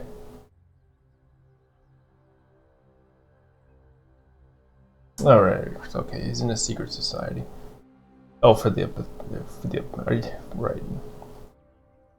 Or is the secret society thing giving him health or making him an apostate? Or both? Well, I guess both, obviously. I think. But normal humans don't have that much. Yeah, I think 5 is the normal. Alright. Anyway, so who's your heir? Sigma, right? Oh, dang. He has okay stats. Yeah, I should just, I'll just kill him. I don't know why I'm like debating all of these complications when it's like I very much wanted to kill him from the very beginning. Alright, so... not getting flanked by anything. Alright, so they nicely split up their army again for us.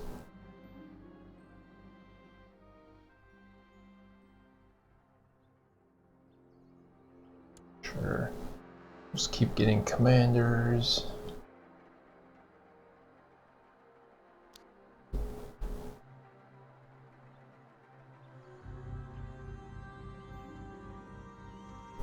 Marshal Egon come with a suggestion, my lord. It is my opinion that Sava would make an excellent commander.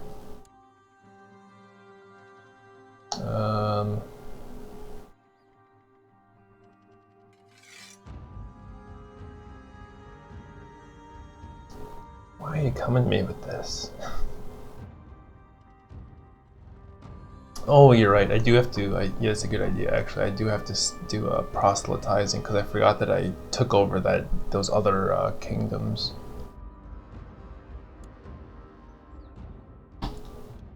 I will make him a commander just so that my dude doesn't get upset, but because I have plenty of good commanders anyway, that they don't all need to be good, right? And then I reassigned it like a fool.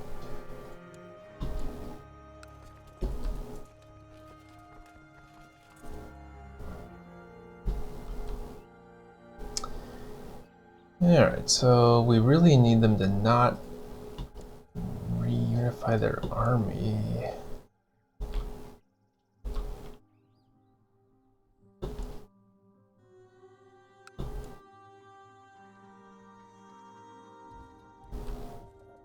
A little worried about my morale situation.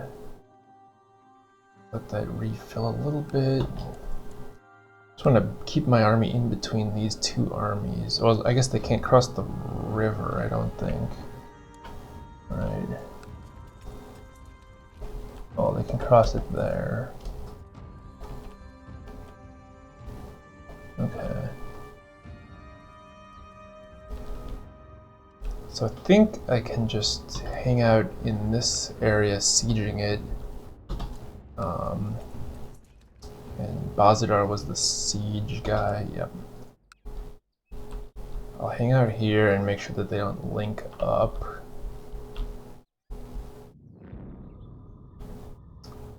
And there's a random 2,000 stack in my territory.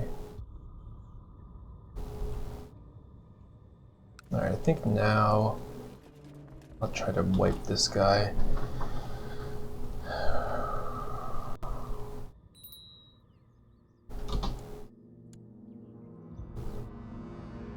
Okay, we can imprison Chancellor of Ostermark. That's good. Alright, my troops though. So he's the guy that did not join me. So I think... yeah, we'll just try to imprison him. Yeah. Or wait. Imprison. Okay, and then I think... no. No, so we actually... that's funny. So he did the loophole where... damn. If they actually agree to be imprisoned, then they don't commit a revocable offense. But that's okay.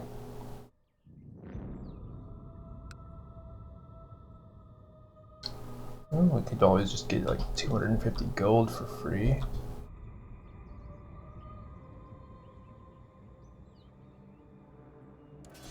Alright. Ooh, taking some losses early.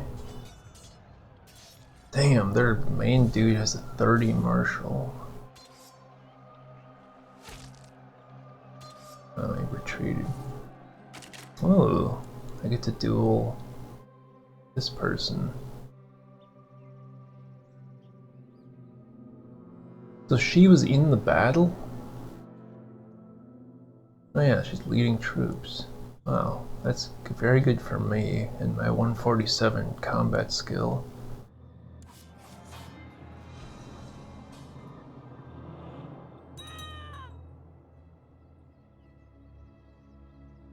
Actually, maybe that wasn't even good.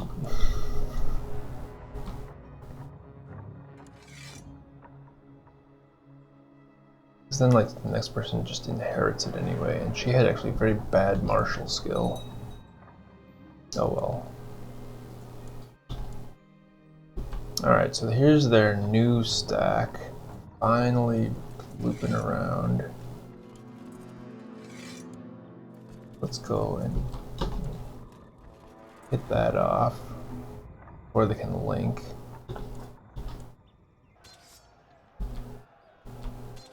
Nice.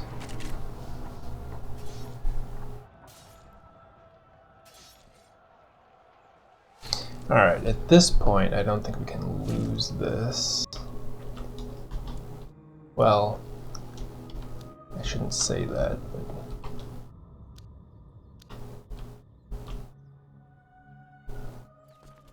so now I think I just go back for cleanup duty.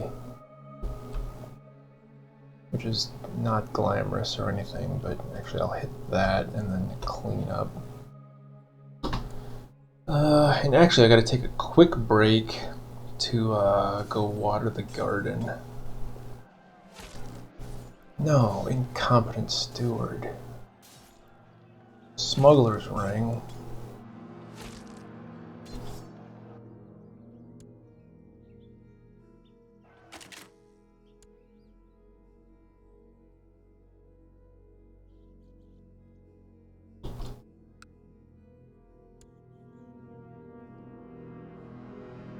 That's kind of funny. I just realized that one tiny vassal dude that I got is just like getting conquered by the human vassal right next to him. It's unfortunate. Of course, I can't really do anything about it because yeah, he's just a lost cause, unfortunately. What war type is it? Yeah, de jure war. Okay.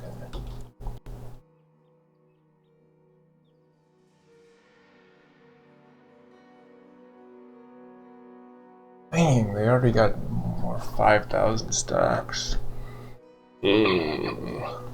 So bad.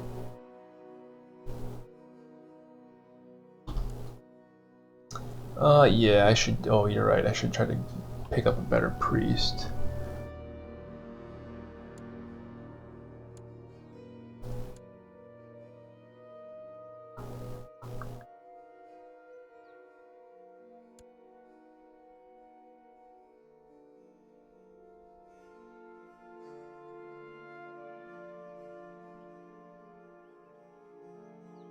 I'll actually drop this person in too.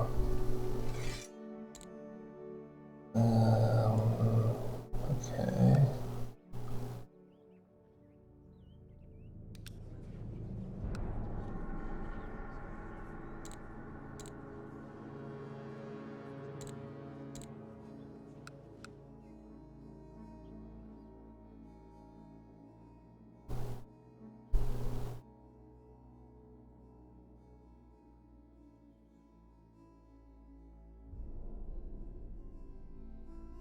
Yeah, let's invite this guy. I think this is probably the best I can get. 14 points.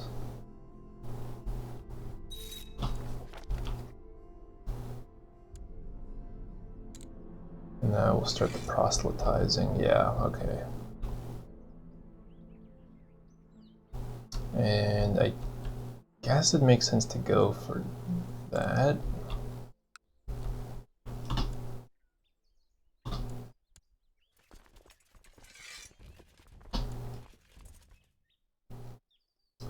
Yeah, our troops are... oh no. Our troops are fading fast.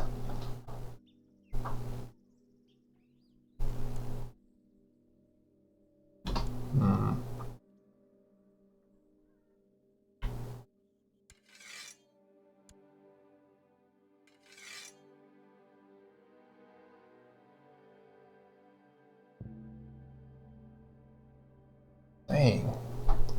Even a white piece, we come out in a bad way. Alright, I'm just gonna water the garden real quick, set up the sprinklers, and then I'll come back.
Alright, we back.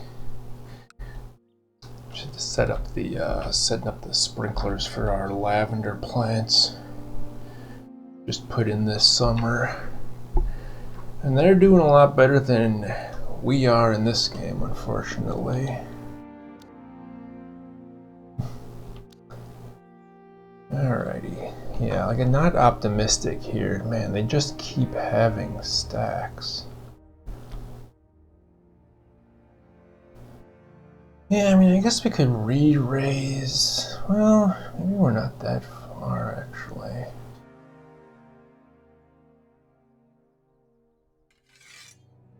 Like re-raise these levies. Some vassal levies.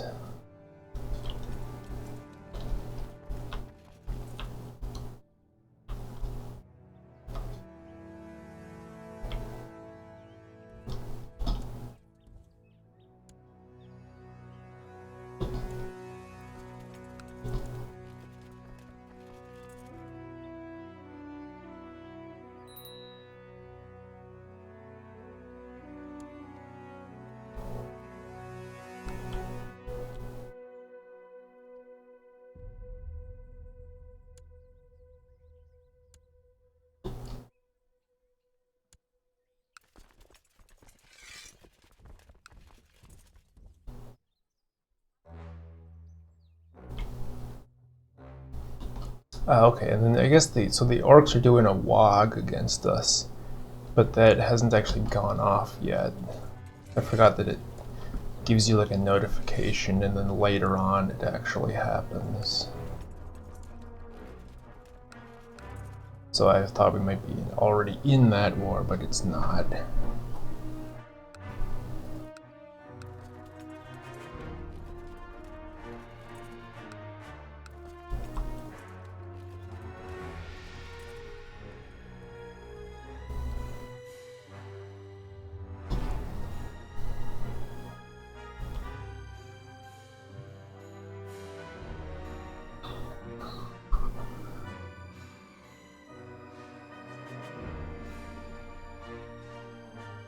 Alright, oh yeah, she doesn't like the fact that she was removed from the council.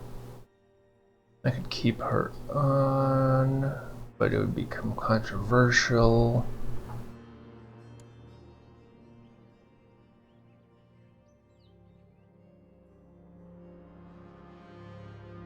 Or no.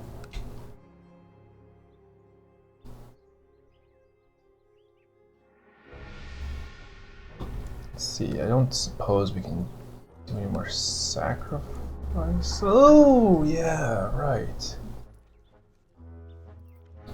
We do have a sacrificable.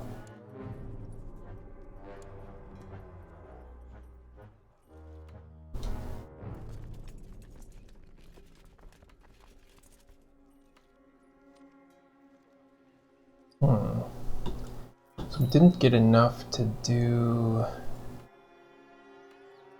an actual summoning. I guess I'll just do the invocation of the heck.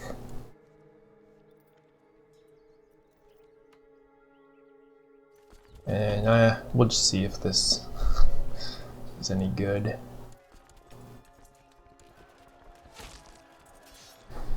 Oh boy. No, no, no.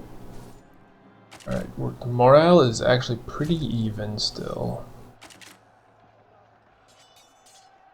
Yeah, the right flank is losing though. Yeah, and the problem is even morale. If it stays even, we're still losing because we just have less. And I'll be right back.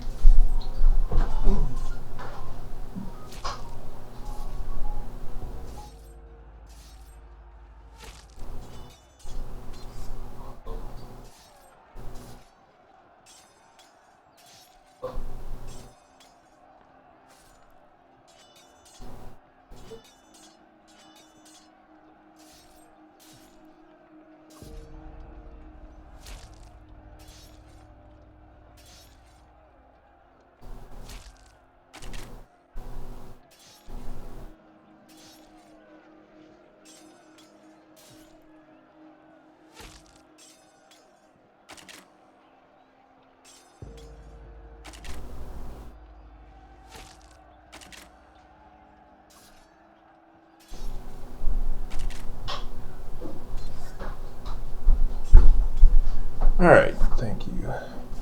Yeah, I just had a phone call to take. Might hang out with my brother soon here.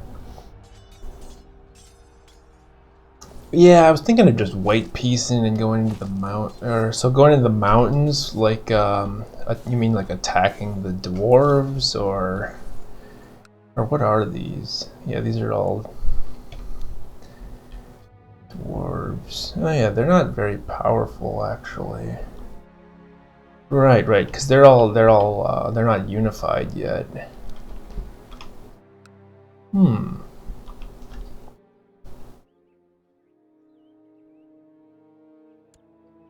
We keep getting these commanders. Ah, yeah, we're dead. Toast now. Unless the left flank! The left flank! Yes! Vlad hanging in with less than 300 troops.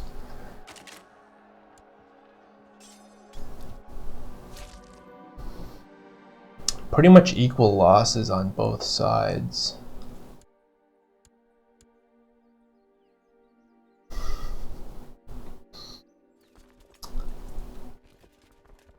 So at this point,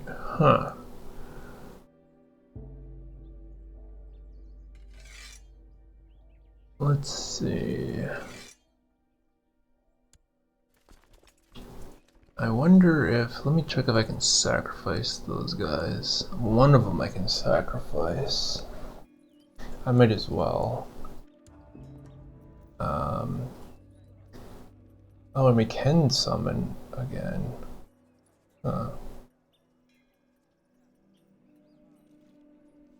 Maybe we could have summoned before and I just was blinded to seeing it.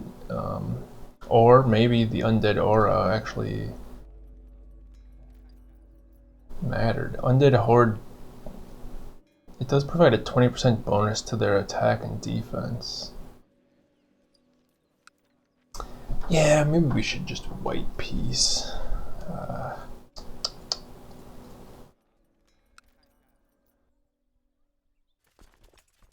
We have like nothing left here.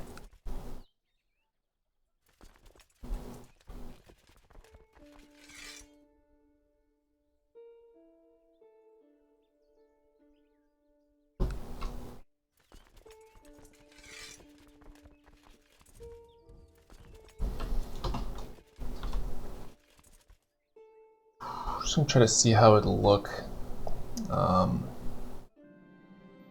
after I unsiege these.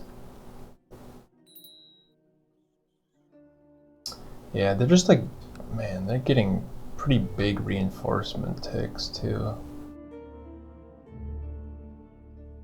Yeah, like look at that, army's already like fresh.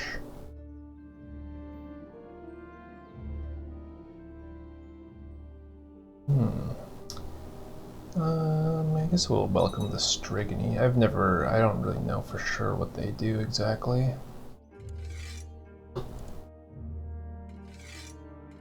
Okay, so we're currently beyond the point of white peace.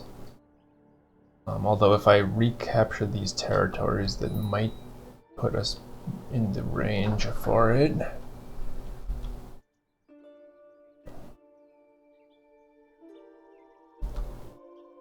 Yeah. Uh-oh. Alright, they got a battle off.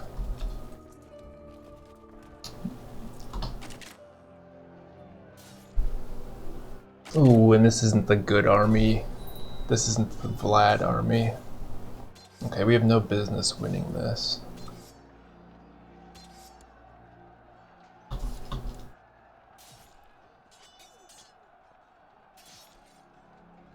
Oh, he did some damage. Big morale damage in the center.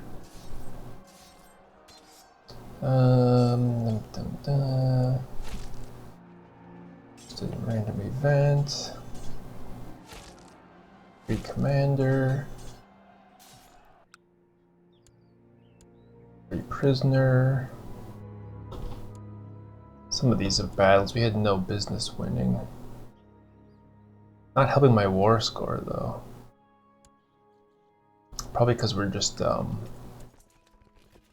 losing the same amount of troops as they are.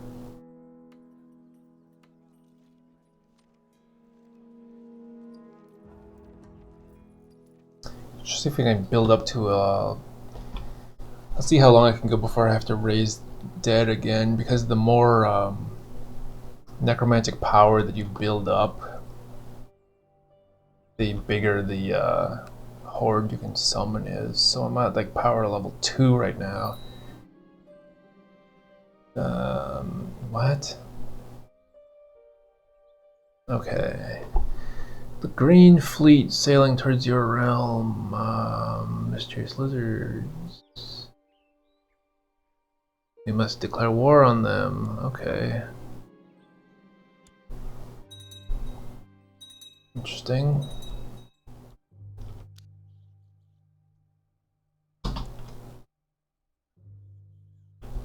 I'm just going to ignore them and assume that they are too far away to make any difference. No, get back to old save. No, we're fine. It was supposed to be Iron Man.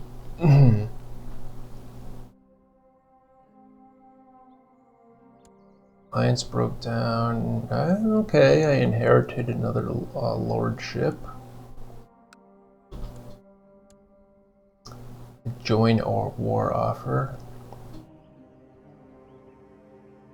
Ketson Sacred Recovery Expedition.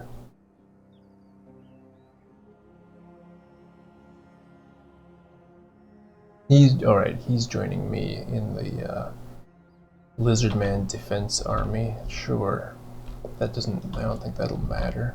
Oh, it's this. Wow, it's right there. Okay.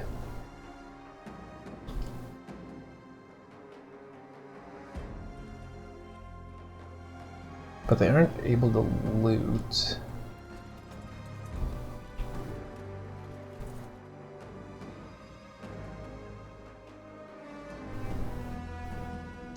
That'll be the killer army though, probably.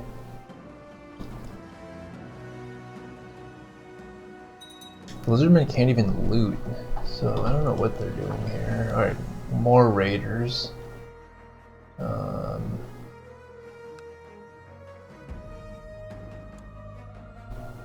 Beastmans. Oh boy.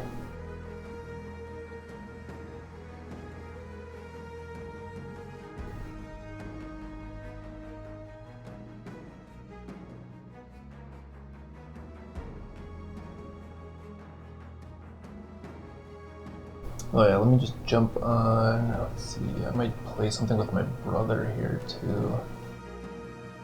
Let me just jump on this chat here.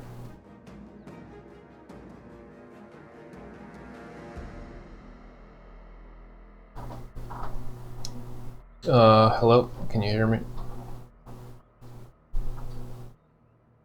Okay, I don't know if he's there yet.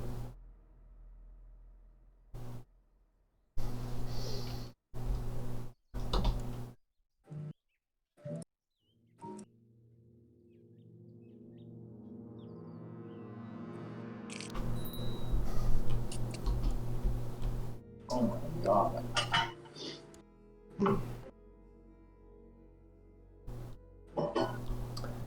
Wood Elf Queen. No cynical. I'm just streaming a game of Crusader Kings. Oh wait, you're really quiet. Hold on. Absolutely. You guys want some? Too bad.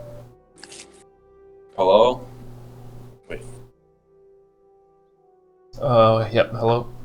Oh, okay, yeah. I didn't have it on screen, so I was just tuning into Caleb Hart's stream. Apparently he's just like cooking shrimp scampi. Oh yeah, nice. He's kind of like romantic, kind of like music, which is kind of funny. But I just went to Popeyes, so. Oh yeah, Popeyes, yeah, they're always good. I like it because it's like kind of hard to make fried chicken by yourself, but Yeah, it's pretty it. nice to just buy it. Yeah. Whereas like Chipotle is like I have my priest you convert would make other that, people. huh? Oh, I was just streaming and talking out loud about the game for a sec. Are you streaming right now? Yeah. That's cool. But what were you saying? Saying yeah, it's just not. Whereas like Chipotle, you could probably just like make it yourself, kind of. It might not taste the same, but it's just like Oh, yeah. Yeah, the like, fried chicken is like, it kind of takes like a second level of commitment. yeah. The biscuits are really good too. I don't even know how to make those.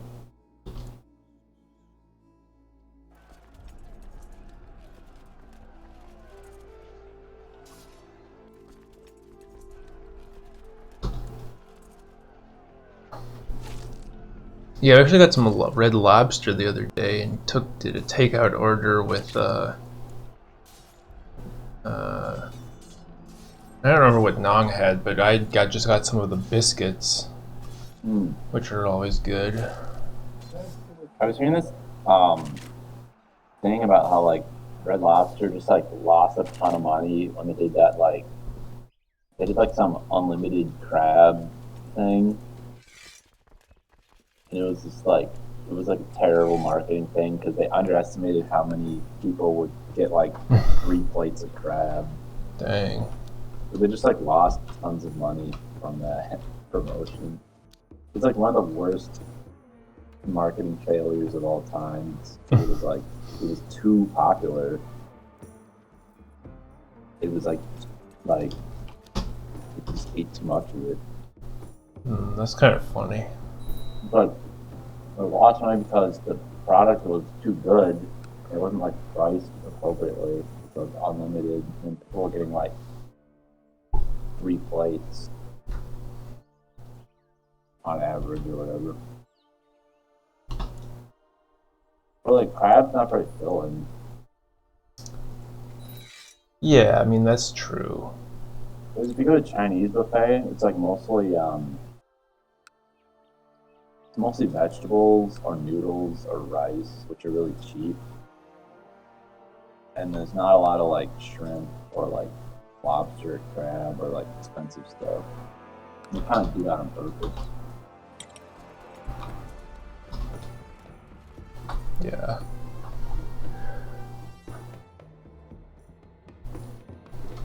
So I started playing D2 again I made a character on ladder. Just to kind of like test. Oh yeah, hard. I think I saw you Basically, doing that. Yeah, I'm kind of doing like self-found. Just Yeah. kind of for how it's going to be in remastered. Basically, right now I finished Nightmare and I finished Act 1 in Hell, but it's like pretty hard at this point because I'm playing the Javazon and it's just like the lightning immunes are just like a problem. Because like those misshapen guys that like spit the lightning balls, they just do a lot of damage.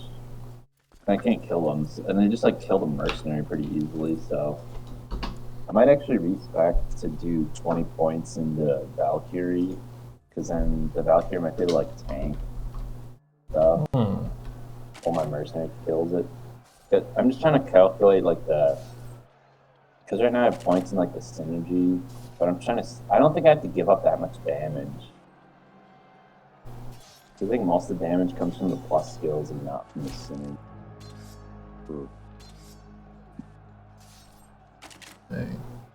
But Yeah, that should be. Yeah, I've noticed problems with some of those like monsters that do like the elementals type attacks. I think they can just do a ton.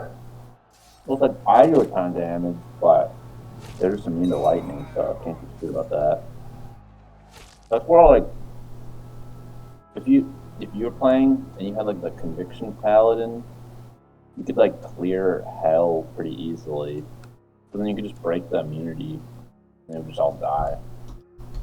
Yeah. I feel like I feel like you'd almost want something like that just to kind of like be able to clear through hell the first time without having to like farm Nightmare too much. I mean, kind of like leapfrog ahead in fear. I was trying to do the pit, but I don't really have that much magic find anyways, and just the archers are lightning immune, which is like one of the hardest enemies.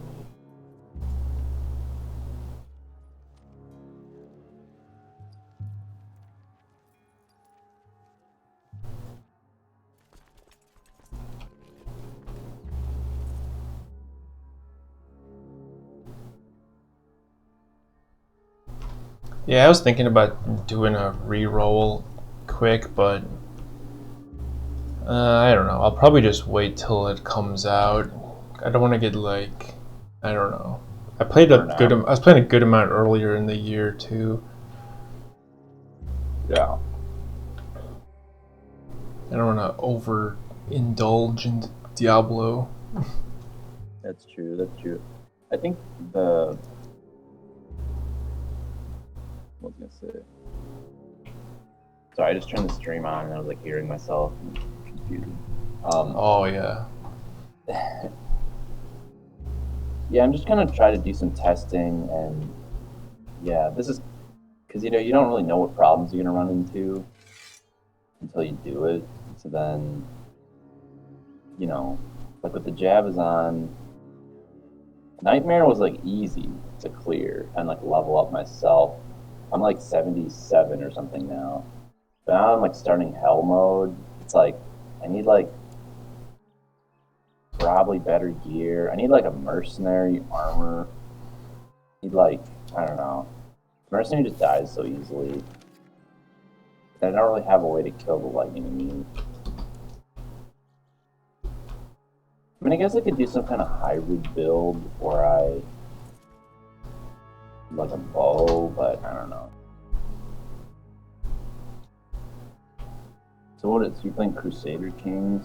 Yeah, so this is the Warhammer mod called Geheimnisnacht for whatever reason.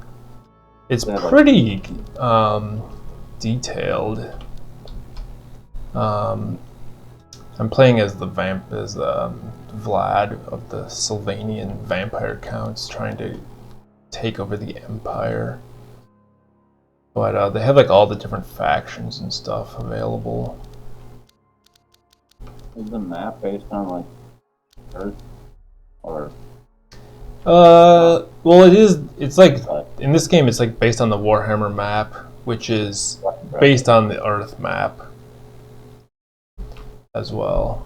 Oh, I see. Yeah, I guess it's like I don't know. Is that island like Antarctica or something or? Well, that's the only. If you just ignore Ulthuan, which is the High Elf realm, Yeah. then the rest of it's like fairly analogous. Like this is like kind of North America, where the Dark Elves live, and then like South America, where the Lizard Men live. Oh, I see. And then, well, the rest is a little.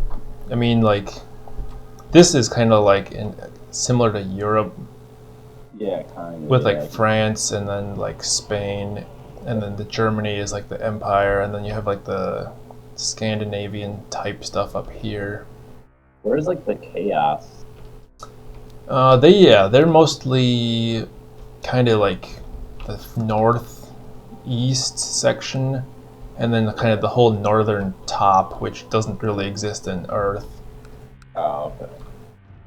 And they kind of have like little pockets of chaos around the different places too. Do they have lizard men? Yeah, actually, I was just getting attacked by an expeditionary force of lizard men for some reason. They're trying to reclaim relics or something, but they mostly exist in like South America, equivalent to Lustria. Is the name of it. They're the de jure Empire areas. I remember playing Warhammer Online. It was a pretty cool game. Oh yeah, I don't think I ever actually played it. It was good. Like, there's nothing wrong with it. It's just like, I don't know. In order for an MMO to be successful, it has to be like trending. Yeah, That's kind of the unfortunate thing about that, like, model. They're good, like, they're good when everyone's, like, playing them, but otherwise they're, like, not as good as they could be, I don't know. Yeah, it kind of depends on having a player base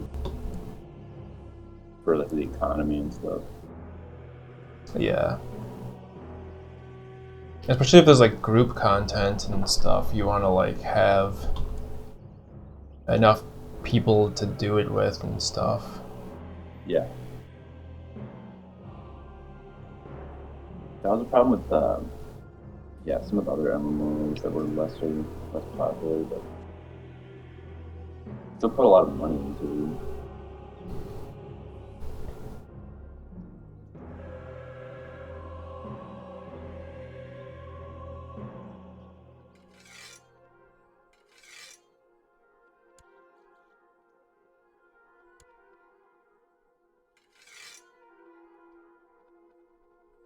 I heard the Final Fantasy MMO was, like, getting popular again not too long ago. You know what I think?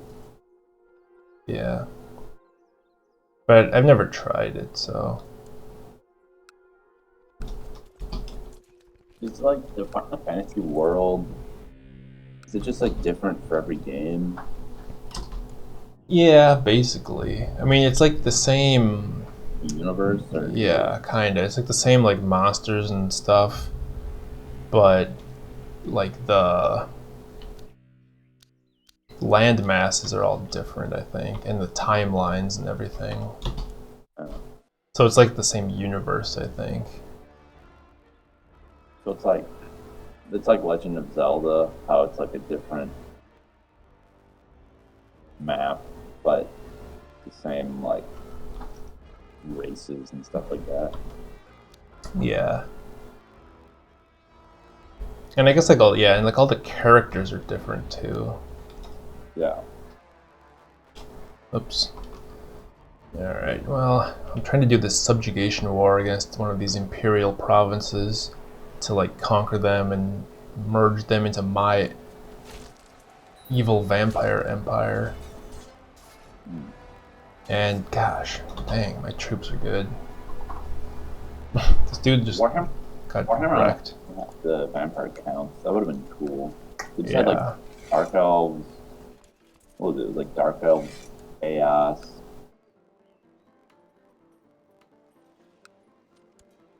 I think other like evil factions. But Imperial was definitely one of the good ones. Oh yeah, and then had green skins, which was like orcs and goblins. Yeah. And then it was I think there was a fourth thing.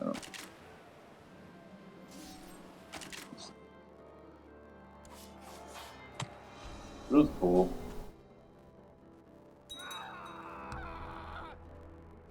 Nice. Alright, so we're barely scraping through this. Alright, so what's happening?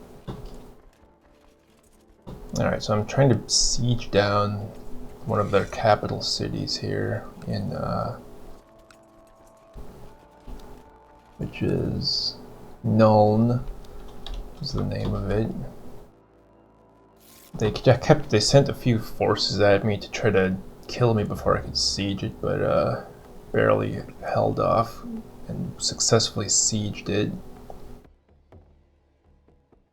Alright, now, since I had some prisoners that I sacrificed, I can, let's see, I don't even need to sacrifice him. Yeah, we're at maximum necromantic power. So now we can raise some undead to replenish our army. Yeah, it was always like the spell, right? Yeah.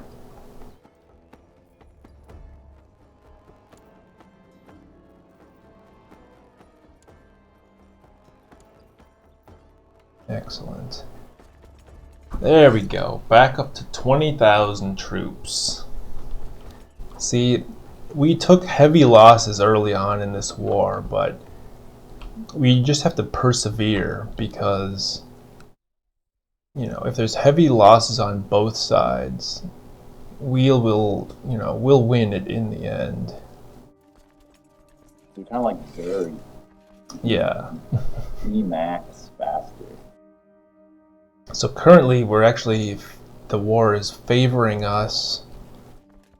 We're at basically a 38% completion rate. So if we get that up to 100, then we'll be good. Okay.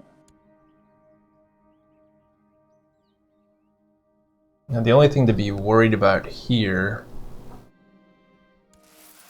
is we have a 20,000 stack now, which is pretty good, but some of these provinces have a supply limit, which means if you have more than the supply limit in that province, then you take attrition, which means that some of the excess troops will die off. It's kind of a way to make it so like you can't just like have an infinitely huge army and then just like march through a desert or whatever. You have to like split up your forces. Yeah. And let's see, these areas. It's kind of like Risk. I mean, yeah, I suppose. I mean, Crusader Kings is kind of like a, compared to like other, it's kind of like also like just a role-playing game in the sense that you can kind of like just pick a character and then like do stuff and see what happens, or kind of like a simulator. Yeah.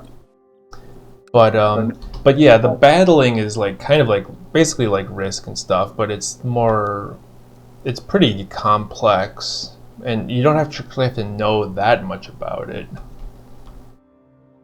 I think that the priest is still converting. Oh wait, proselytizing. Yeah, proselytizing is converting, right? So he should be doing that. Dang, I lost the spy master too. They have like, it's kind of interesting because they have like a few different, they have like multiple different vectors that you can play the game on in a sense. So like, for example, you can do just like warfare where you go to war against your neighbors and conquer the provinces and things. And like raise armies from all your provinces, merge them together, have commanders, and then you put them in battles, and then there's different like types of troops that you can have. And that I don't know that much about the individual types of troops. I've never gotten that deep into it, but they have like advantages and disadvantages, and then they'll win battles and things. But you can also do like and what a lot of people also like is you can do intrigue, which is where you use like spies to like assassinate people or cause, or I get what are the other things that are important that you can do with spying? Right, mostly just assassinations, but you can also do things where you set up plots to like secretly revoke certain noble titles and take them for yourself, and those can trigger wars potentially. But you can also just like covertly kill people, which when you do it at the correct like timing, it can have a huge impact on like inheritance or succession or marriages and things like that.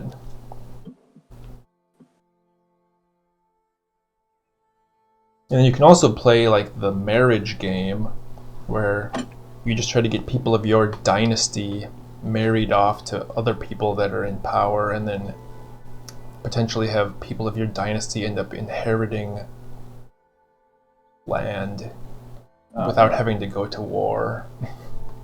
That's interesting. More political. Well, I guess Yeah. So you can definitely do that whole like kind of the political diplomatic side, which is kind of fun. Yeah, can't do that in like Risk. Yeah, no. Military. Alright, so they are counterattacking, but luckily they attacked into our biggest army, which also has me leading it, so we will definitely win this. So I'm just sieging out the land outside of Nuln.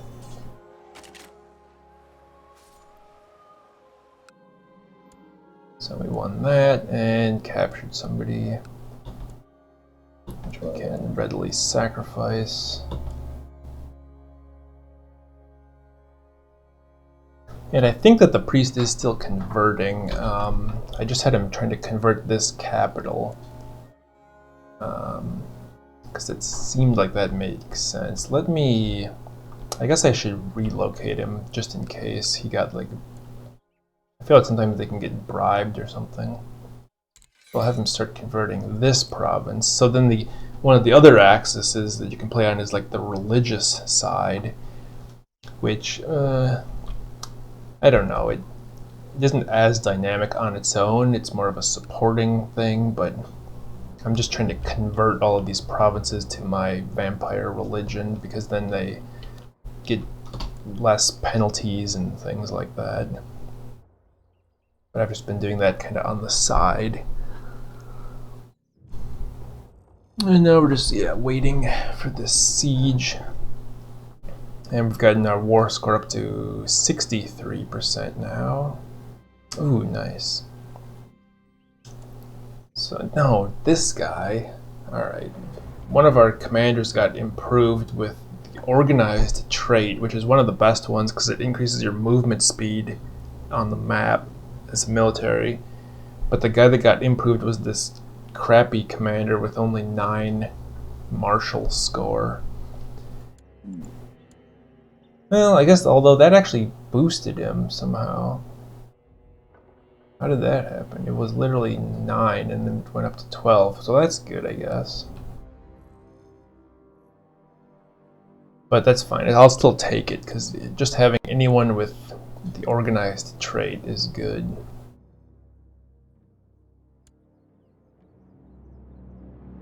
So you wanted somebody else to be upgraded instead? Yeah, I mean, like, I guess ideally it'd be nice if it had randomly... It's like a random event trigger type thing, and it'd be better if it happened on one of the stronger commanders, but... So as the game kind of goes on, you'll just run into like random events like that where stuff happens.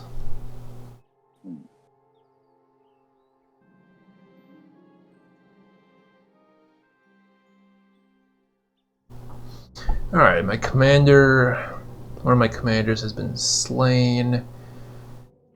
Decapitated, my lord, the courtier says, shuddering. It was Volkmar from the Knightly Order. No, not Volkmar. He was the guy that one of the mercenaries, I think, that we hired. Yikes. Yeah, I'm just kind of hoping that, they're really jamming into this pile here, but... Oof. I hadn't wanted to pull off these... Well, I should just pull these off now. Should have pulled them off earlier. This could be in trouble. You have more than one army there? Yeah, so I had... this is kind of a little bit of a goofy area of the map. Okay. Alright, we won that, but for whatever reason this particular area is like a super dense city, so it's actually... there's one zone in the middle and then 3 zones around it. So this is 4 zones here. So I had 1 on each zone.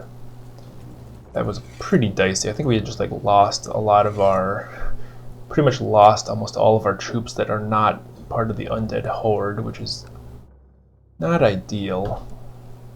But technically we did not lose that battle, so that was good.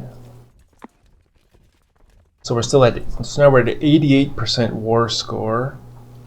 And as soon as it gets to 100, then we'll have done enough to win the war, and then we get to press our claims, which is to subjugate this southern kingdom into our own realm.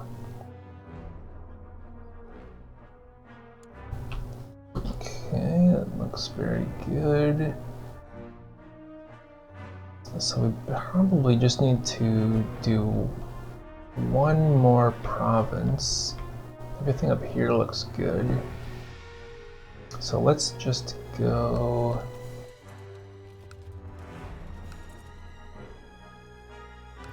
Let's just take this one. Meanwhile, we've got this army of beastmen marauding our land, which I am too preoccupied to deal with. I think in Civilization we have like barbarians or whatever.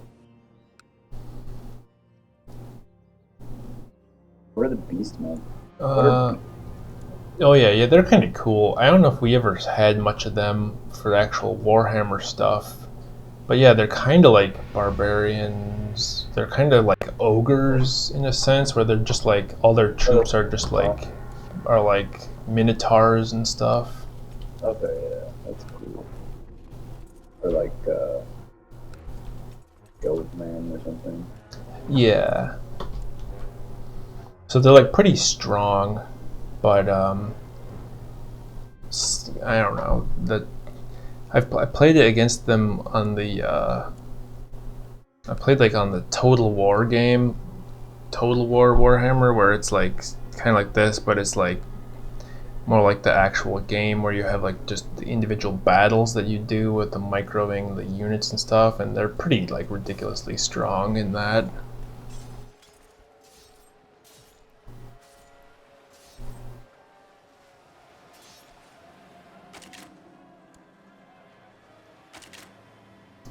Alright, so they unsieged their territory by amassing this 6,000 army. So, but I was able to defeat them, so that's just kind of delaying the inevitable here.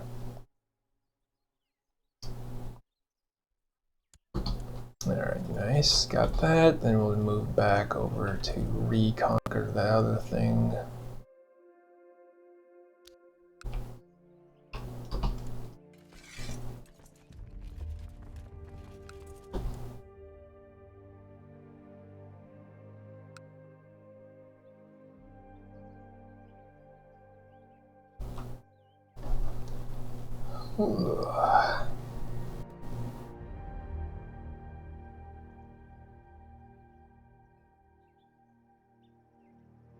Yeah, I was trying to look at other games to play or purchase as well lately, but I hadn't really seen anything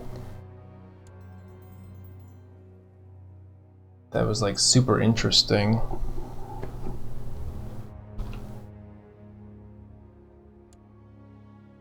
Yeah. I just like learning about. I like learning more details about games that I already play. Yeah, that's true. I ultimately decided to like. Went back to playing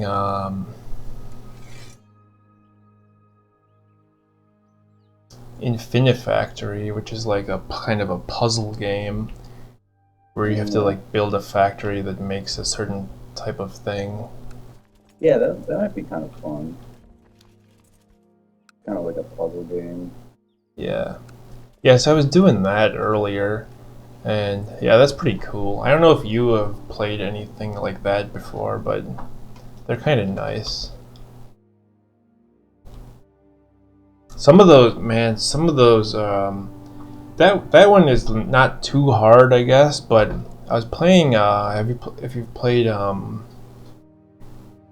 shoot, what is the other one? The one where you're a character called Baba. Baba is you. That has some really interesting puzzles in it. What is it called? Like, how do you spell Boba? Yeah. Yeah, maybe it looks like that. I always liked Antichamber and like Stanley Parable. Yeah. Yeah, you might like Baba is you. I mean, it's just like a 2D top view game, like very basic graphics, but the puzzles are extremely challenging. Okay. Yeah, I'm gonna check that. Because basically, like, the way it works is like all of the games, like all of the rules for a particular map or like game screen are written out as words on the screen. Like, for example, Baba is you, so that means that you control the character named Baba. But then the trick is that you can actually move the words around to then make them have different meanings, and then that changes, it dynamically changes the rules of that world. And that's like the gimmick or whatever to how all the puzzles have to be solved. Yeah. Alright, so we got to 100 war score after a very long and arduous battle, series of battles, a war even, against the Imperial Reichland here, the Grey. But now we can enforce our demands and subjugate the sub-kingdom of Wissenland. And there you have it. All of this territory is ours. And the war is over. Alright, just respect my Amazon. I have 20 points in Valkyrie. See how... Test it out. Yeah. I mean, I do less damage, but... should be... I don't know. I just want to, like, clear hell without having, like, go back to town every 2 seconds. Yeah. Like, I just want to, like, play the game.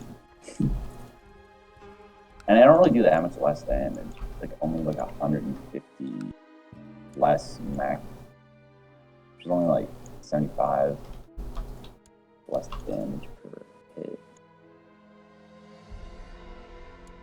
Nice. And then the other kind of cool thing about this game too that a lot of people like is that they have a pretty good dynamic for like kind of like having civil wars in a sense, where like, so now I can nominally control all of this purple area called Sylvania.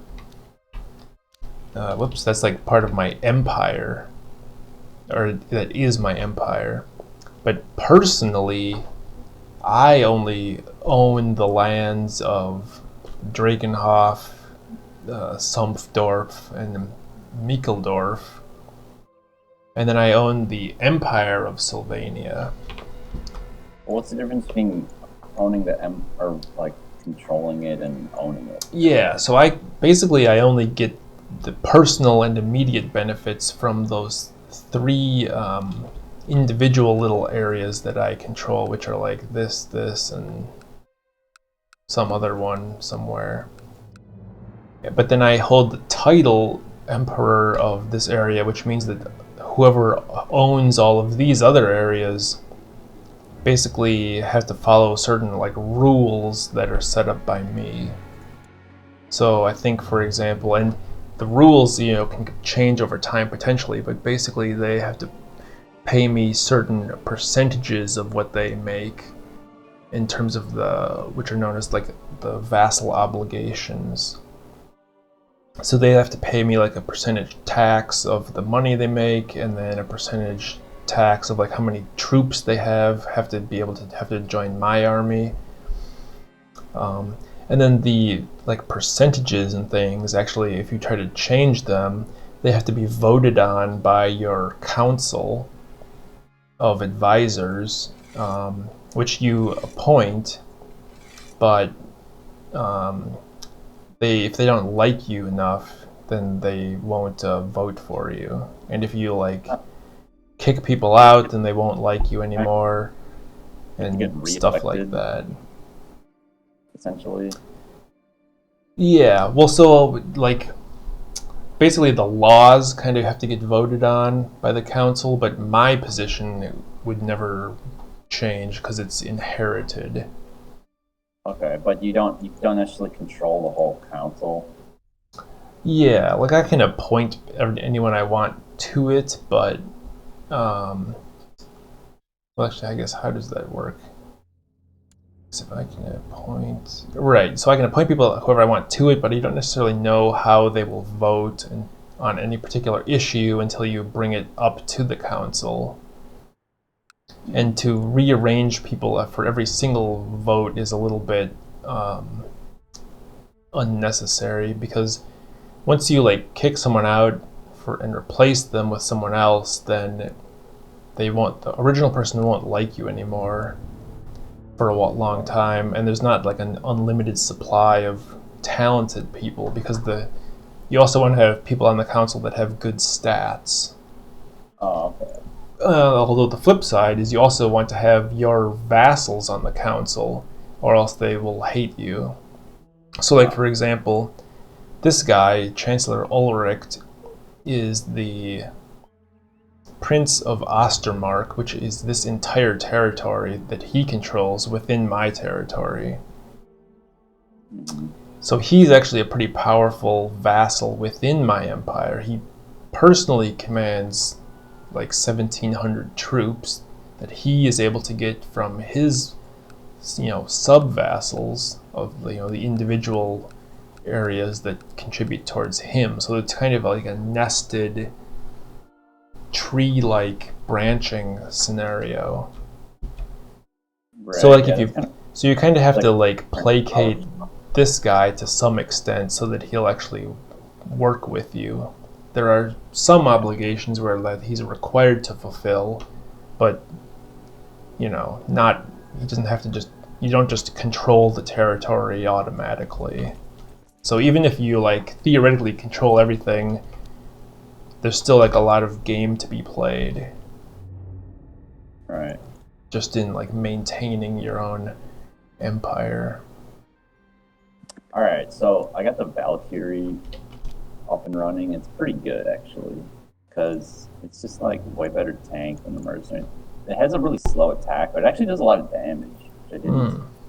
That's good. Or I mean, at least Act 2 Hell. It's not like the hardest area ever, but and if it dies, you can just remake it.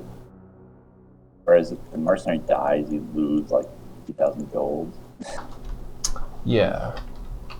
But there's also some weird, I think just practicing with playing with the Valkyrie is good, because there's some weird intricacies to it. Like, it'll spawn with like random, like magical armor that you can't even know what it is, except based on like the color.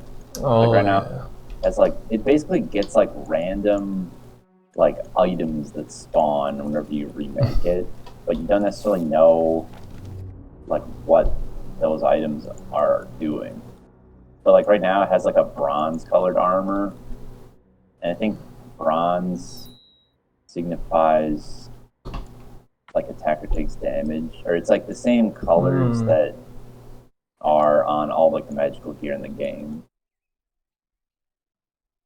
But it might have plus defense or something where you don't even really, it doesn't have like a specific color, or you don't really know what stats getting. Because you can't look at, just weird, but it's just like you can't look at like the character sheet for the Valkyrie, but the game still like gives it a bunch of stats basically that you just don't necessarily know about. And I think even the weapon like spawns with like a different kind of weapon. Or actually the weapon I think looks like a red, or no, not red, but like a bronze. So it's actually helpful to just know what different colors of armor mean with respect to what magic properties they have, which I definitely don't really know. I just happen to see like that bronze is like attack take damage. Happened to like see that recently, but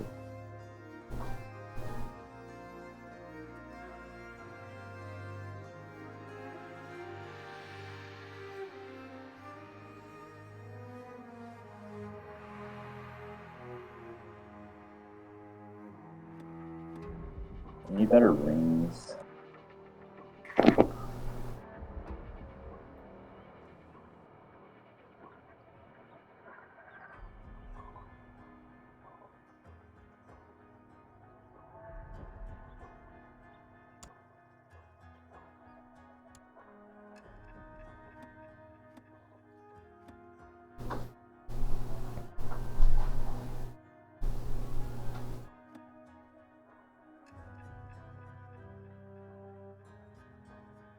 We're doing this sucks.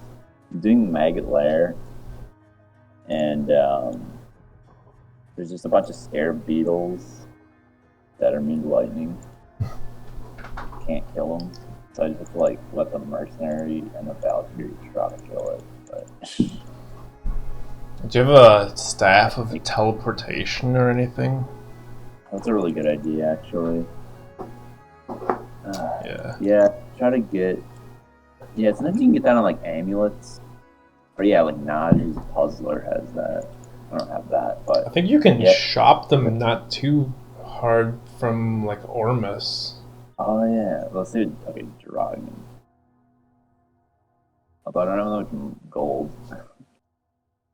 This is +1 teleport to sources only. Yeah, you need the charges, right? Yeah. It's not just in free Enigma. I don't know. I know it can be on like amulets, but you can't really shop. I don't know if it can be on wands actually. Well, Dragon has like the big like war staffs. There's oh here, yeah, these definitely sometimes have charges. I don't actually have no gold, so I should just like.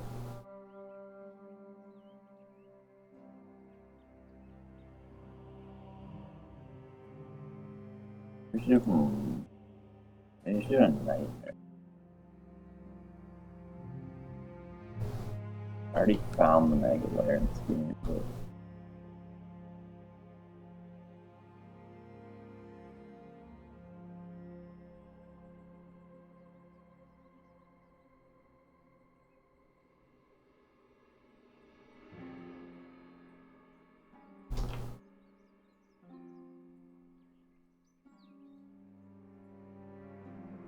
I don't know if it's gonna be faster than just killing it. Or like waiting for the. Yeah, I guess that's true. That area can just get so congested that it's. But yeah, it might be.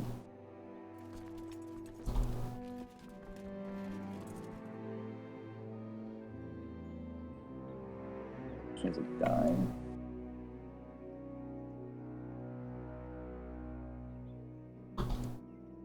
I have like the Defiance mercenary. He has like 4,500 defense, just like with his own aura, but still getting hit by like lightning damage. And he's got 60 resist all, but it's just not enough.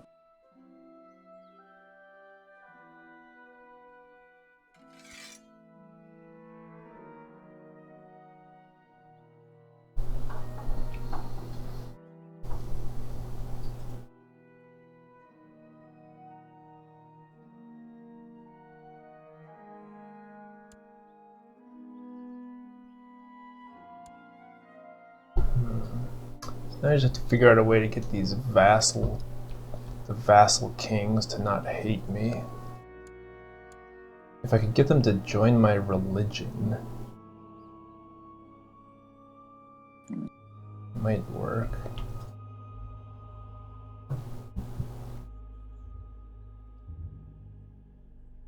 Confusing, like I can't tell if like the Valkyrie and the mercenary can like walk through each other or not.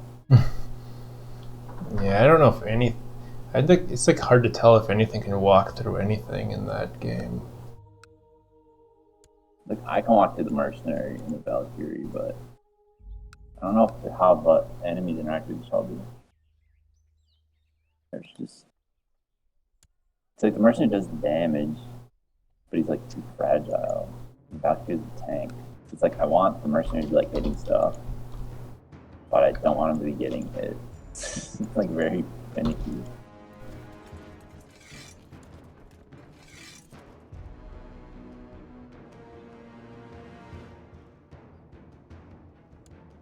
I got lucky and found just an ethereal Colossus Bold.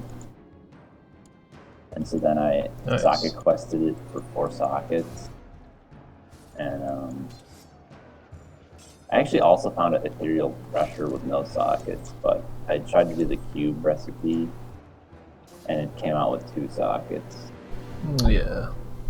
And I mean, it was either that or do like the 5-socket one. There's a pretty good ladder rune word. It's like hell, foul, lum, and stuff like that. I think it's called like destruction or something. It's like there's like no high runes in it, but it's very high damage. But I didn't have those specific runes. Oh, okay. So Are you just saving it, or? No, I mean, I just did I just risked it with the. So I tried to get 4 sockets. Oh, yeah. But I found the Colossus Bulk anyway, so that has sockets. So I made Insight, because Insight's pretty easy to make. Yeah, Insight is very good. I'll find some other. Yeah, so and then it's like actually just nice for the meditation aura. Even though I don't have a ton of mana problems, it just like makes certain that I don't have any mana problems.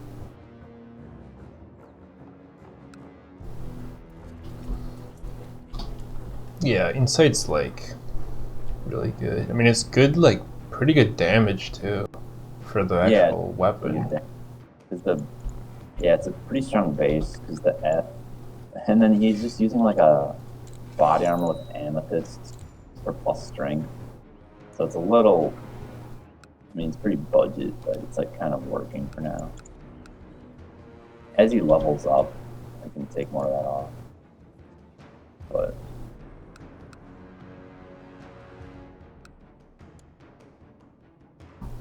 I think finding more mercenary armor would be like honestly more important than me getting better gear at this point.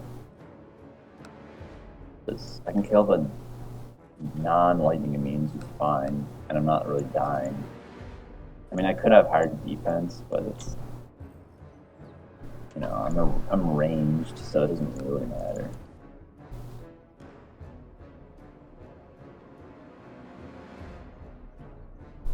I guess I kind of need more lightning and fire resist though, but it's like not horrible right now. It's like what I finally figured out is like you only really need lightning and fire resist. You don't really need cold resist. Yeah. At all. You could be like 0 cold resist. I mean, you probably don't want to be at like minus 80, but like. Yeah, the minuses can be rough. What even does cold damage?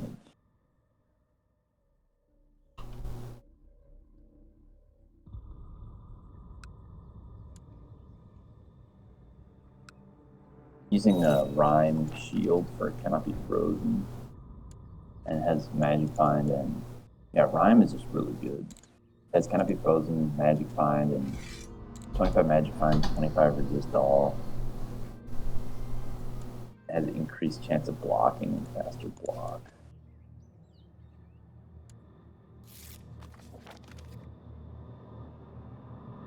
Nice.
I found some random circlet that has like +5 to mana after each kill. Which is like really good from this character. Oh yeah, yeah. That's actually like a really underrated ability, I think. Yeah, and well, the guide that I looked online like recommended just have a helmet with and just like socket 3 tier runes in it. So that has +2 mana after each kill. So 3 of them is 6 mana after each kill, which is quite a lot. And with this character, it's like you throw the javelin, it just like explodes and kills everything, and then you get like I don't know 30 mana back. And it costs like 20 mana, so it's like kind of break even, or you make a little bit of mana back. Yeah, and for like sorceress, it'd be the same way where you just cast like a frozen orb. Although generally sorceress, it's easier to just have a bunch of extra mana. Because like I only have like 171 mana, but I'm not really running out because of the mana after each kill. And then actually my javelin has +3 mana after each kill on it. Nice. That's pretty good, yeah. Yeah, because like once you hit a certain break point, then it's just like ridiculous. Yeah. Whereas like if you're casting something that costs like 100 mana and you're getting 1 mana per kill, then it's like whatever. But if you're like if the thing costs 10 mana and you get like even only 5 per kill, then that's like a big deal. Yeah. But yeah, I always like would just like especially for melee characters where a lot of times like their spells are like aren't that expensive potentially. Yeah, I was looking at some different, trying to find some different unique items that have it. Unfortunately, it's on a lot of weapons, which is just kind of shitty. But Silk Weave or the unique mesh boots that has +5 mana after each kill. So I think that's a pretty good item for this character, or just for that effect. I think it can be a lot more effective than Leech, especially at low levels.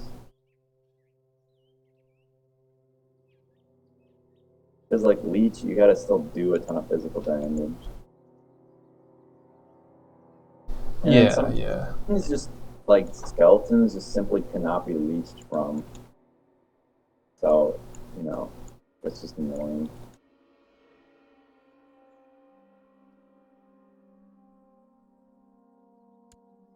Like boss. Well, I guess bosses you're only gonna kill it once, but Let's see. Yeah, this guy is Morian religion. I was just looking at this neighbor that I was planning on attacking.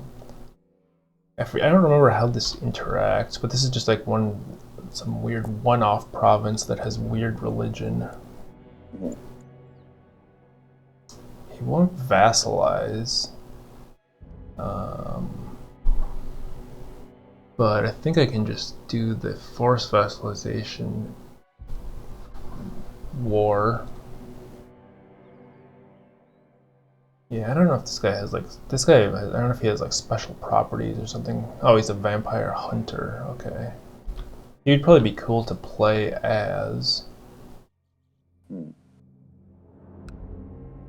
Oh, that's like the Imperial. They have that in I don't know, maybe I think like a witch hunter. Similar idea, right? Or does that mean you mean he is a vampire? No, I think he's just a human that kills vampires. Yeah, they also have witch hunters. I don't really know the difference that much. I think witch hunters are more for killing chaos worshippers. Oh, okay, yeah. I think, but I mean, I don't know. I mean, I'm sure they all hate everything. It looked pretty cool in the Warhammer Online. Like that was one of the more well-designed characters with like the concept art. That game had really good concept art.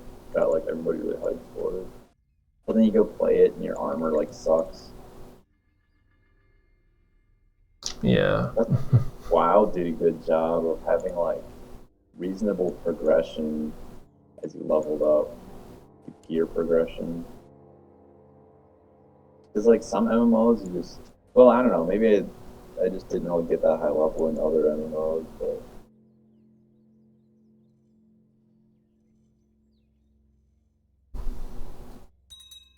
there was like little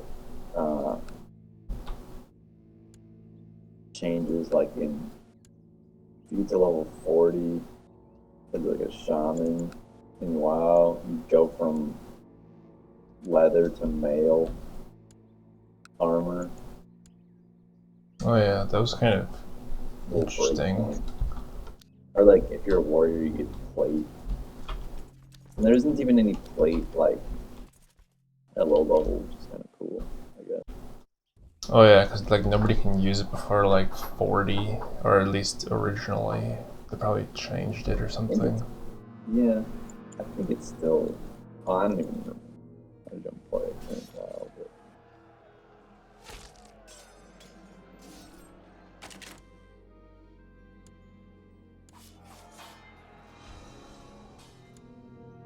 I wonder if I can do ancient tunnels.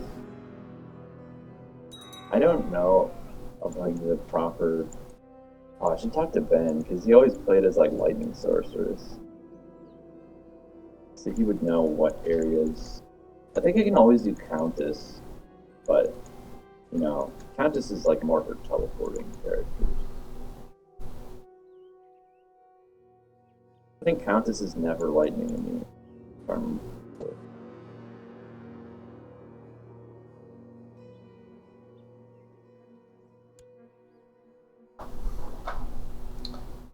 Yeah, I don't remember.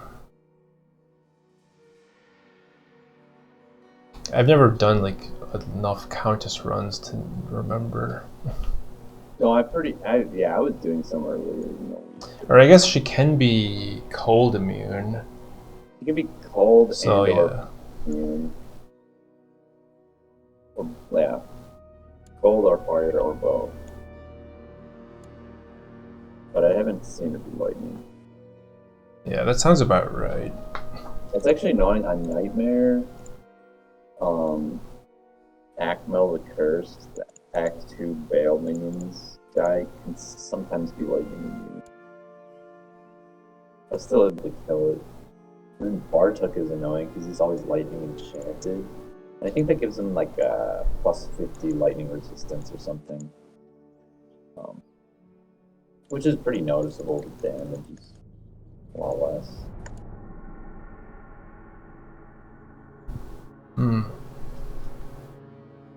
I guess the damage would be at least, half as much less.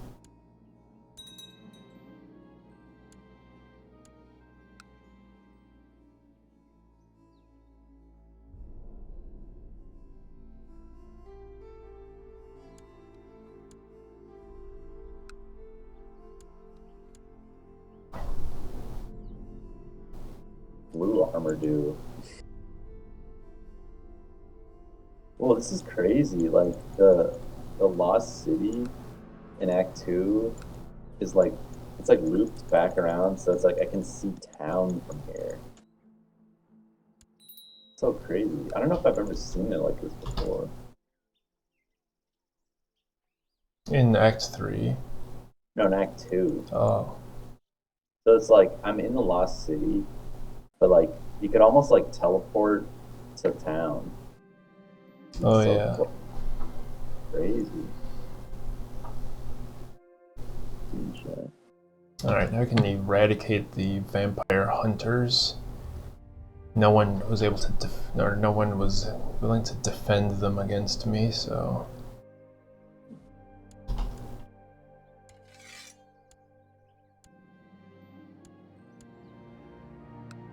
excellent.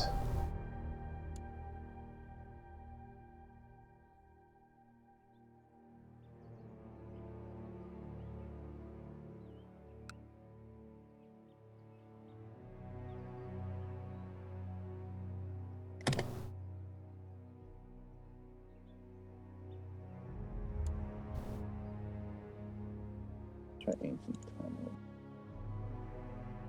I think that mausoleum or whatever has no cold and it's just zombies and skeletons. But Yeah, that's correct. I don't know if there's a place with no like Oh, actually, let me check because I Or had like a chart that I was kind of made a while back that might have that. oh, nice. Okay, fuck this. There's a boss and there's like 4 mages. So terrible. Yeah, that would be useful now because I'm in hell. So I'm just kind of questioning like, what am I doing here? Like, where would be a good farming area? It's that because I mean to get to hell cows solo is gonna take a while, and like I gotta do ancients. That's gonna be a pain. Um,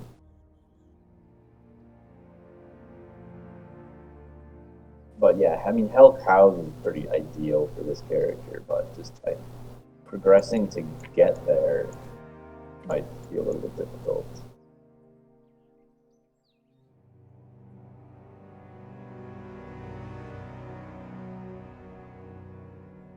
All right, let's see.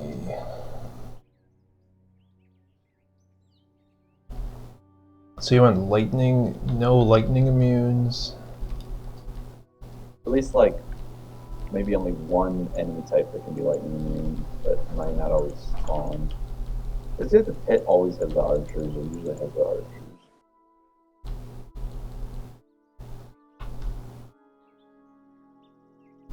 Worldstone Keep might be your best bet. Good, I can't get there yet. I just need to like beat the game. Yeah, no, that sounds good though. And then Chaos Sanctuary is pretty good because it's just Yeah, so like, yeah, it would be yeah, I guess Sanctuary, like River of Flames, Sanctuary, and Worldstone Keep are probably the best bet. Um, also River Flame has just the Stormcasters, right? Abyss Knights are immune yeah. there. What about like the Finger Mages? Well, yeah, and the Stranglers. Yeah. And then in the Chaos Sanctuary, yeah, just the Stormcasters there. Those are almost like maybe skippable. I kind of want to. That's one of the things I want to test is how hard is chaos Yeah. to be without infinity or any type of conviction aura because I could just kill. Oh yeah, because what about the Grand Vizier of Chaos? Is he always lightning me? Yeah. So that would be a problem. I'm gonna kill Pretend to that. guess. And that's like a huge pack. But You could do Pit Or I could if do you the guess. rest. The only immune are the archers, yeah, but they're also like the hardest thing there. But they have like extra fast and like blessed aim or fanaticism. But yeah, I have kind of doing pit. I haven't tried out the pit yet with the Valkyrie, so I'll probably do some of that. After maybe I can do. What about the Arcane Sanctuary? I mean, it's not that high level, but yeah, I made like a chart, but it only shows the one zones that are level 85. okay. So I don't have the data on that. Maybe the Night Clan are. The other ones, I guess, would be like. I mean, Ancient Tunnels, just the mages are immune. You could do the Kurast Temples, but the Bone Scarabs are immune, and then the Maggot Lair, the Scarabs are immune. Yeah, the Maggot Lair is like terrible. The Scarabs are just like nice. If I had teleport, it would be fine, but.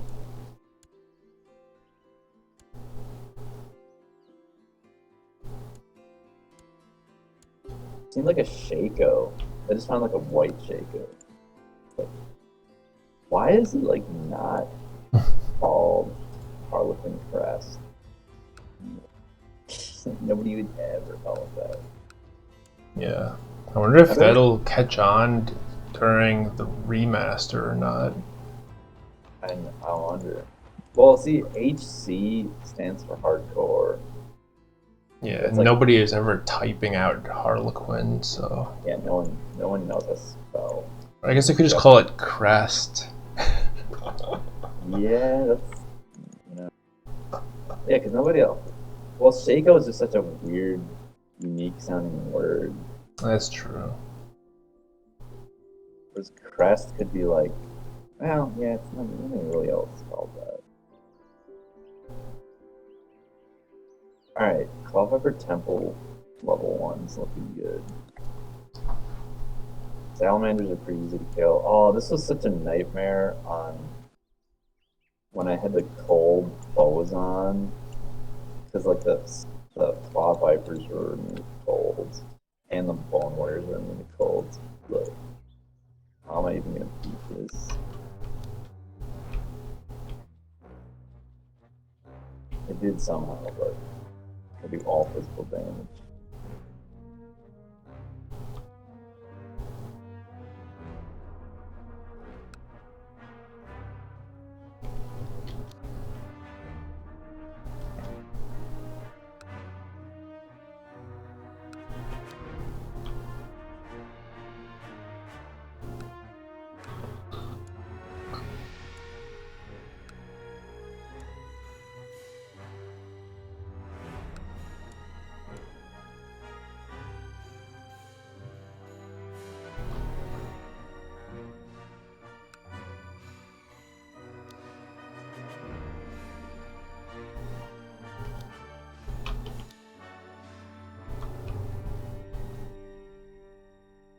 So was there anything in Worldstone Keep that's immune to lightning, or nothing? There are, but Like the Death Lords? let's see. I guess let's see. So I'm not sure. Yeah, Death Lords and the Soul Killers. Ah, those are the worst. I mean, everything's bad.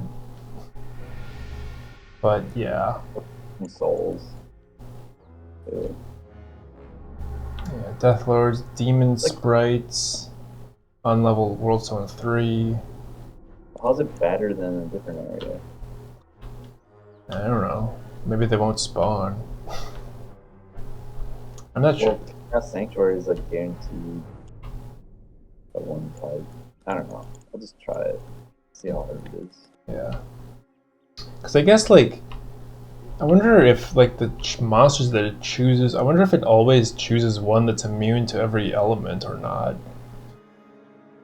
That's a good question. Because it seems like it does, kind of. Like it, well, it seems like it doesn't choose 2 different types that are immune. Well, actually, I'm doing Claw Viper Temple, and the Bone Warriors and the Salamanders are both immune to cold. Yeah, but those might, it seems like it kind of, I don't know. I guess I'm not sure. It feels like it chooses between, like, sets of, like, 2 possibilities.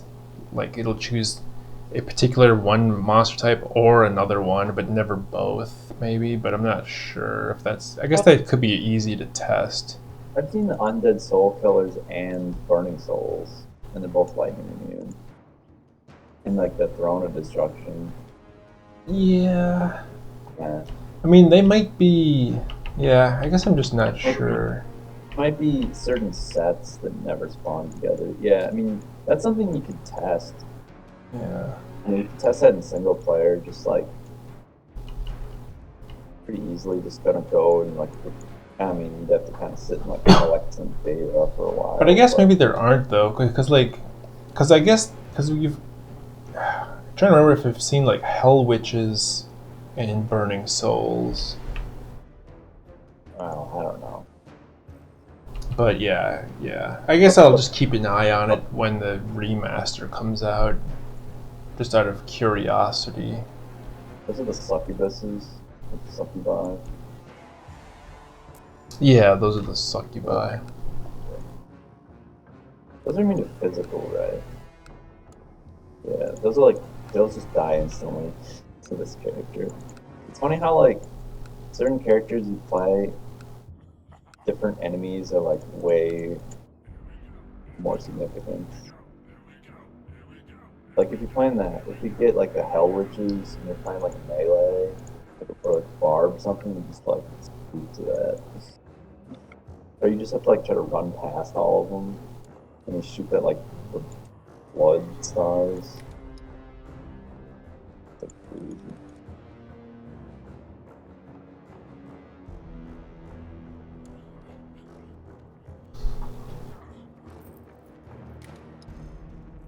Let's see, looking at my... So one of the other things in the game that you can kind of do is you can try to conquer all of the holy sites of your religion. Cool. Which is kind of just Kind of like what they had in Age of Empires, right? Where you find like the 8 things. Yeah, like the relic type things. Yeah, that was a cool mechanic. Yeah. So in here, like, they'll just have certain provinces are considered like the holy provinces, and they usually have like temples there. And then if you just control all of them, it, well, I don't know what it does actually, but it's just a thing you can try to do. I was like how in Age of Empires they had like the different wind conditions. Like you can just build a wonder or whatever. Yeah, That's like within like they do like tournaments like if that's ever good. Or if that's just like terrible. I have watched like some of those Age of Empires 2 tournaments, and they usually don't go for like wonders, just because like usually attacking is like it seems like the attacker usually has like kind of an advantage in a sense. Yeah, because I suppose in that game the towers or whatever aren't as good. Whereas like StarCraft, if you're Protoss and you have like one of the cannons, it's like pretty expensive. Yeah, like at the end of the day, because like the top tier unit in like Age of Empires is like the trebuchet, which will like outrange anything. Yeah, so you could just destroy the wonder Yeah. from afar. But they've actually been having some cool tournaments and stuff. They kind of had a little bit of a resurgence because of they had like a remaster or something come out. Yeah, that's cool.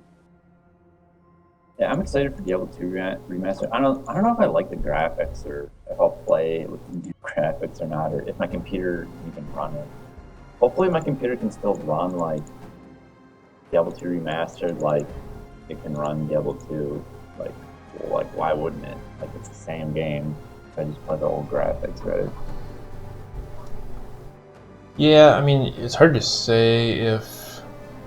Yeah, it'll be hard to say if it'll like let you run it without... Even if you don't use the graphics, if it will let you... Or if it's like still rendering it or something. Well, that'd be stupid, but yeah, fully optimized. But I'm not gonna. I wouldn't be surprised.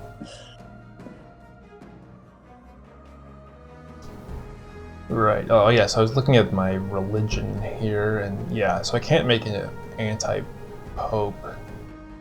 Yeah, since there's no head of the religion, presumably. Oh, I found a 7 magic find small charm.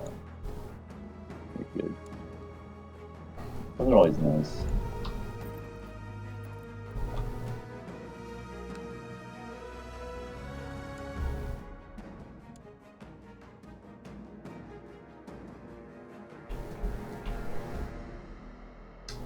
Yeah, small charms are gonna be like big. I just gotta like save up all of the good ones and rebuild the like the wealth.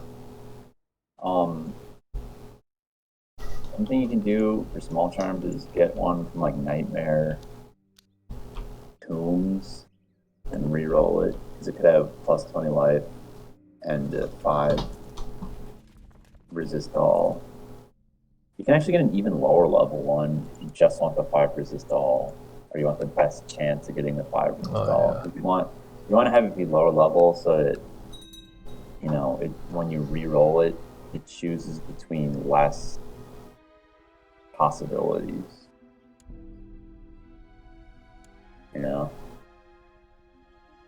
So it's like the highest chance of the effects that you actually want, and like a 0% chance of getting all the ones that are too high or too low level for. Let's see. Yeah, 3 to 5 resist all is small charm level 33. Dang. It's actually pretty low. Yeah. But so you want like a low level. You want one from like ideally like a level 33 area, and then just re-roll that one. But right now, I did the 40. What did I do? 47, because that's 16 to 20 life. So I could get all resist or life or both. And actually, oh, yeah, 47 can also be 6 to 7% magic bind. So you really don't want it any higher level than 47, I guess, because there's nothing else that's like good. Unless you want the 100 poison damage, but that's not pretty niche. Oh, actually, there's 175 poison damage. It's like really high level. Never knew that. Yeah, I don't think that's weird. Level 88. So it could only drop off of like Nihilpack or Diablo. Dang. It couldn't even drop off like a pit boss, because that would only be 85 plus 3 levels, I think, which would be 87. So it couldn't even drop off that.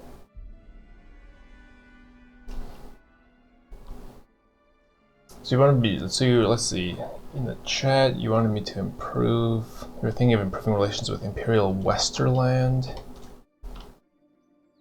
I mean, I might just try to attack a lot of this eventually. I just have to kind of rebuild my forces.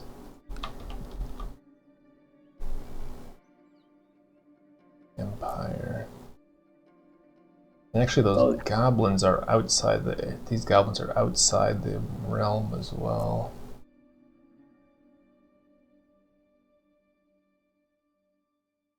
I suppose I should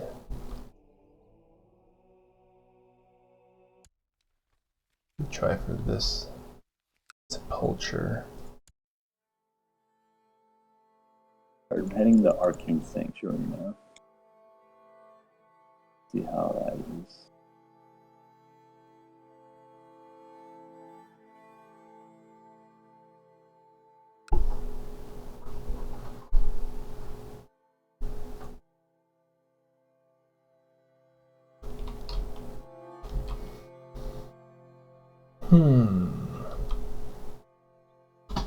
Alright, let's run for a little while here.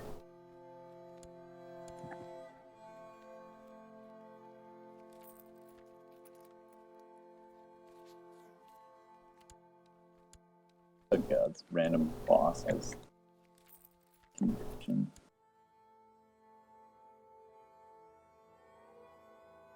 Mercenary just like died instantly. That's like the worst. That's like the most deadly type of boss. It was like a bone mage with conviction. It's like its own combo.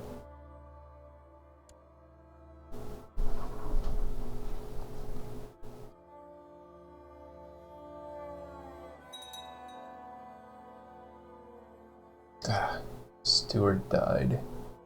Murdered.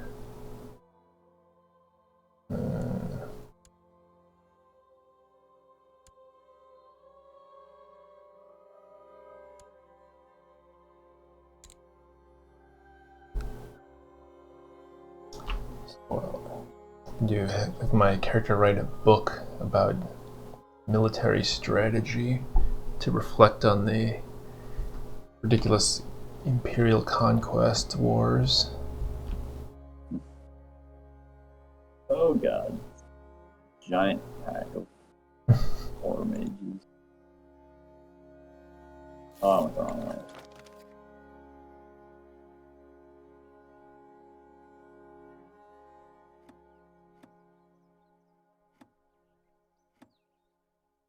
Ooh, I almost died.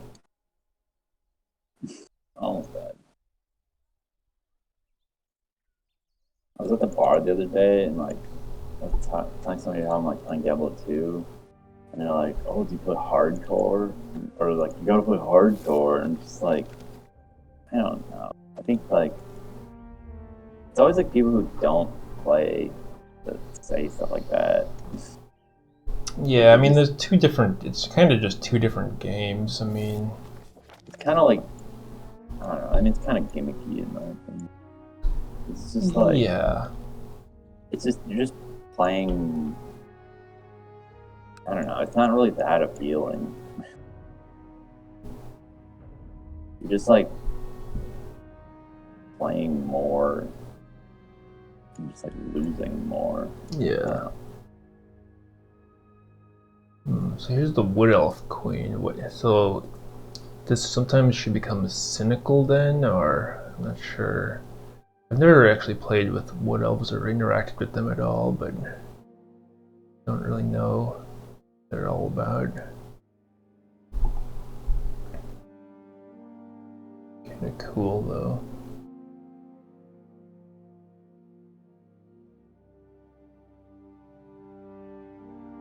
Damn, look at these artifacts. The Wood Elves just have an artifact that makes it so that you can build buildings in half the time, half the cost. Huh. That's pretty good. What do buildings do? So in each little county, you can, or there's, you can basically just add buildings which just kind of make certain aspects of the stuff that it provides, of whatever the county provides, like better. So like in a county, you might have like a castle territory, and then the castle you can add buildings that like increase the different types of military troops that they have, or the different bonuses that they get. Or you could have like a city, and then in there you could build like marketplaces or different things that add trade value. And you can also add some stuff that add military troops there as well, but it's usually not as powerful as the castle. Hmm. And it's kind of just a way to like gradually improve your territories over time. Let's see. So, what does her hair look like? Who's It's like a rat? brown hair. What? Like in Diablo 2, you have to find like Horizon's journal. Who is that? Oh yeah. Is it like the name of the sorcerer from Diablo 1? Oh. Maybe. 'Cause I thought that like Oh yeah. Maybe. I don't remember. Anner supposedly, but I'm not sure.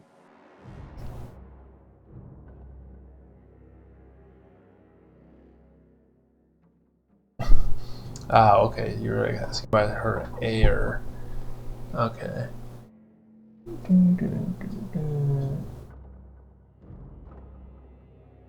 Okay. So, well, let's see. So did they do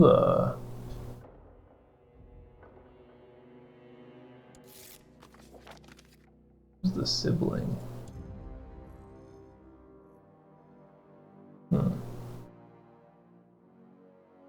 They're actually a twin,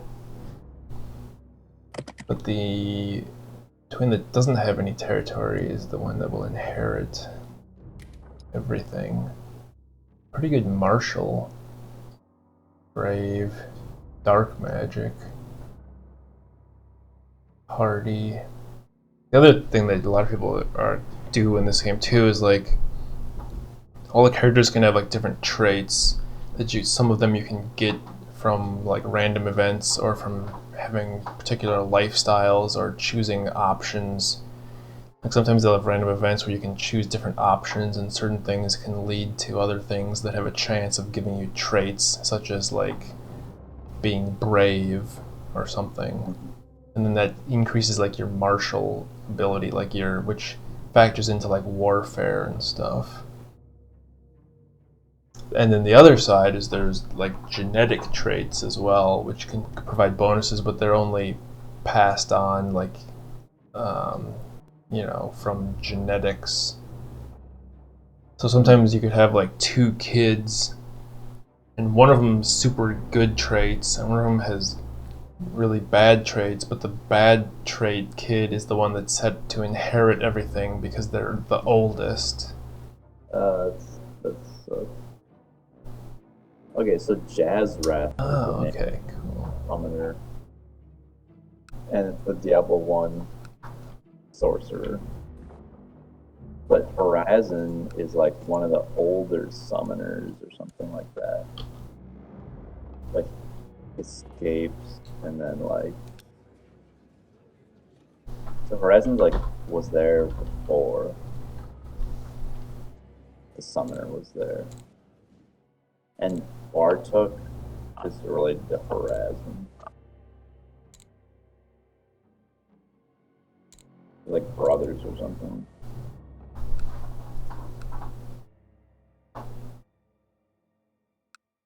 Yeah, it's always cool, like all the characters, but then I never like remember or pay attention to them. But it's just like cool that they're kind of there. I mean, it's just like you've seen Horizon's journal like a million times when you open like the quest log, and it's like you're at that part of the game, you know? Yeah, it's Or cool.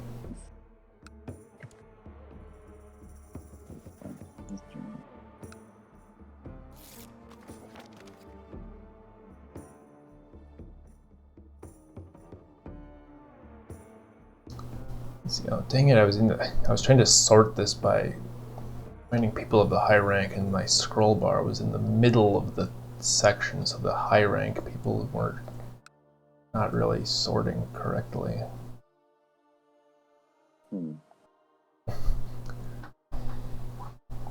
It probably doesn't make sense if you're not watching the stream. Alright. Let's see.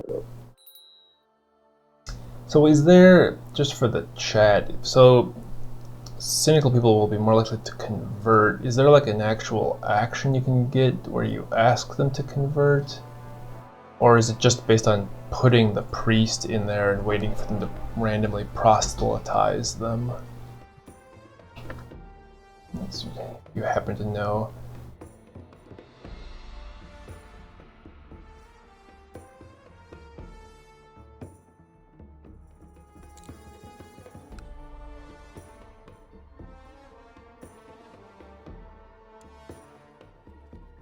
Okay, just the priest.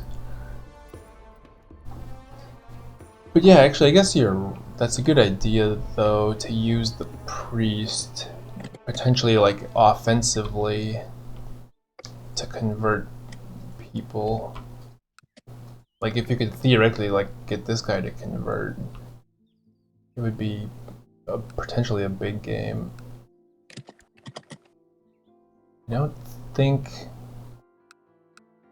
Well, I guess I just literally just had the thing up to search for all the leaders, but I don't think any of the Imperial ones are...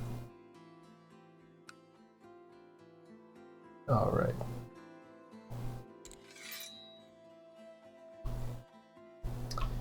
Right, so some areas are...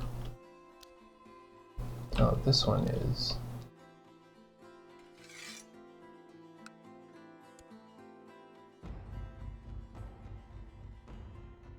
So we could try to convert Marienburg, the capital, but the ruler isn't cynical, so there's no increased chance of her switching.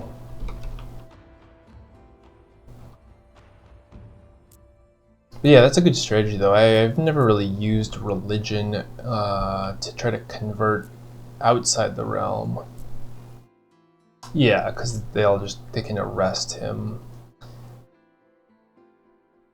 And yeah, I don't know. I guess it just depends on like how aggressively you want to try to expand. I should probably try to like... I mean, the funny thing is that like if the 3 kingdoms that I took over just all decided to turn on me, they could actually probably kill me. Because they have, well, actually this guy sucks. But the other ones are like kind of powerful. Yeah, they have like 9,000, so they'd have like 11,000. I mean, I can get like my event troops to make up for it, but it would be good to like have these guys actually like me. Actually, I should, I don't know, I guess they have a regent right now. So I can't,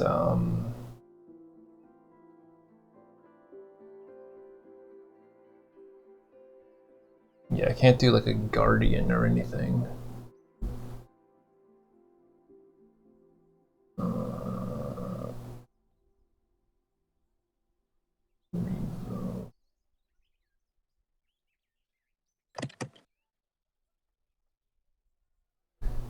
Yeah, I was trying to do like the teaching guardian thing, but I don't think I can because the regent.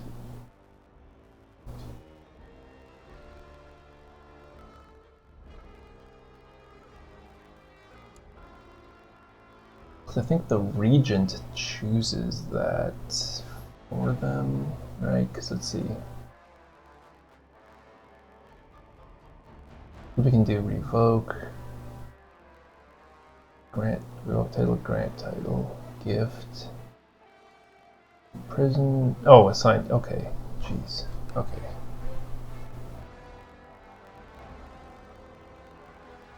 So she doesn't like me.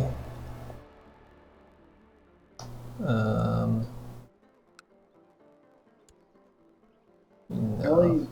I was reading about the Valkyrie thing on Diablo 2, and it's like she was saying you can get a thing where the pike has a chance to cast like amplified damage. This is like insane. But it's just like pretty rare. That's like so random though. I don't know what color the weapon has to do for that though.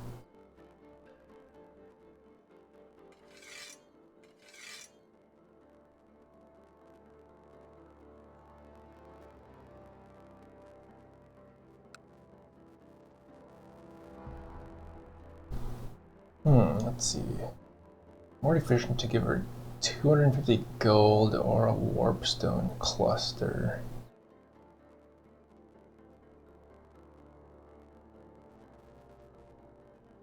I mean, yeah, I have plenty of gold. I just feel like the warpstone clusters are... If I can get a more efficient by giving it away... Because I don't feel like I'll ever consume the warpstone, would I?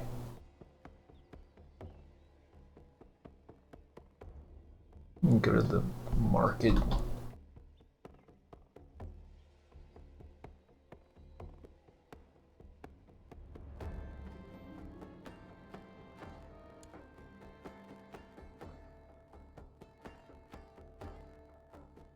Okay, so the cluster...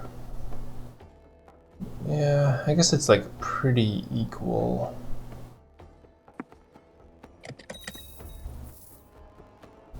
Just wanted to unload a little bit of that, just, I don't know.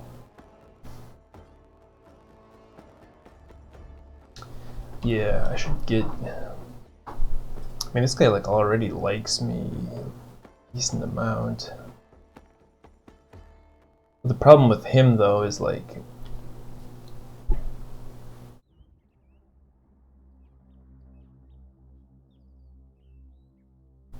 Yeah, the problem with him, I mean, he likes me, but there's nothing I can do. I guess let me try to... I'll try to put the priest in his thing, maybe.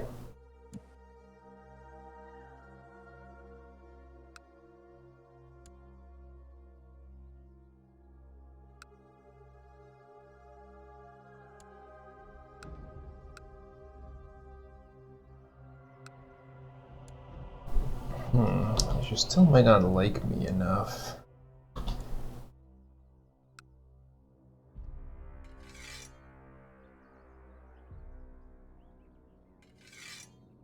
give her a shard as well.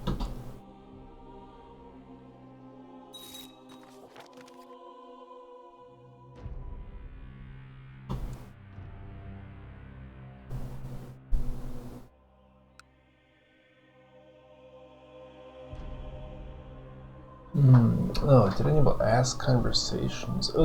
Actually, probably not. Is that something like, so then, would that be something that I could potentially do with the Wissenland guy? They have like an extra option for conversations, maybe? Okay, cool. I'll probably do that next time. Alright, so I think what I want then is the diligent guy, if it's the same as it is in the other game, then that increases the chance of spreading the religion.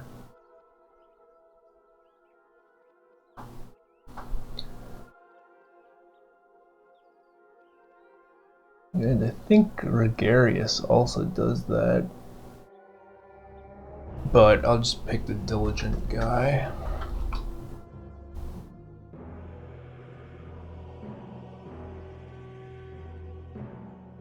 There's also like pretty actually good stats. Seems reasonable. Alright, yeah, I should just do it as myself, right?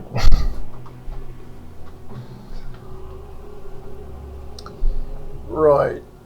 Yeah, I always forget about that. Alright.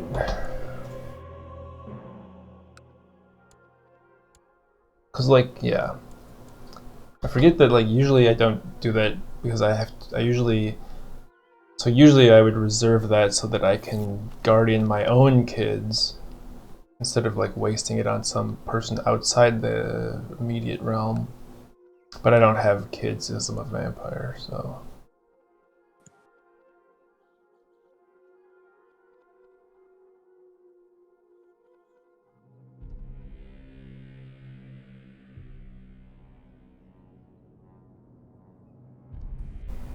I guess I'll go for a private conversation. See what that does. And I guess the other thing I should do is, well, let's see, what is their, damn, so they use elective. So I was gonna say I could try to manipulate the air.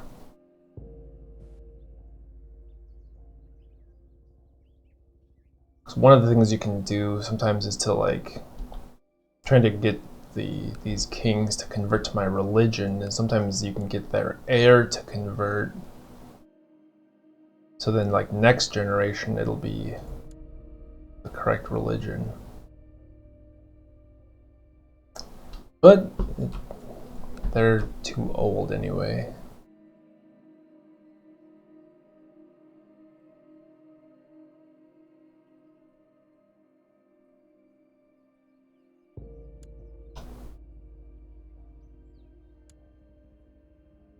We haven't really gotten any of the triggers for the rulership focus.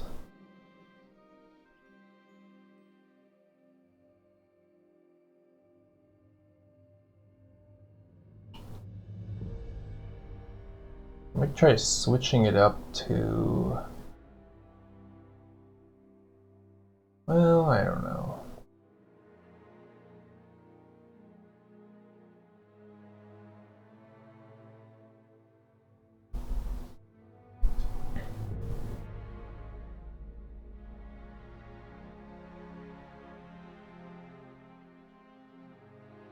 Could switch it up to war. Or, yeah, well, stewardship's really good though.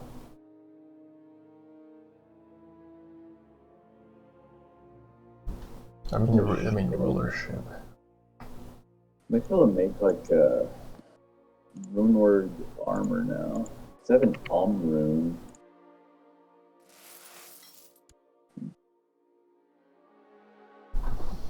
Okay, Zul Barak. Yeah, I suppose we've rested our troops for a while.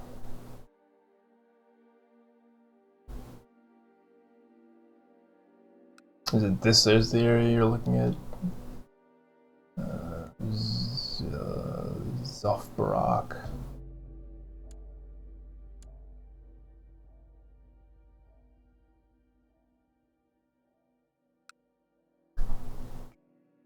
All I can do is establish a tributary state.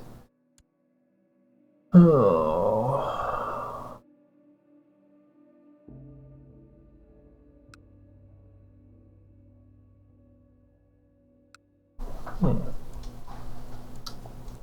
So I don't get a casus belli for conquests.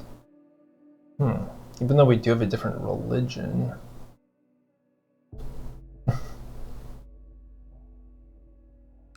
Wood elves.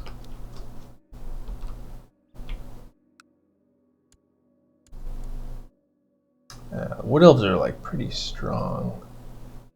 And I'm not even bordering them.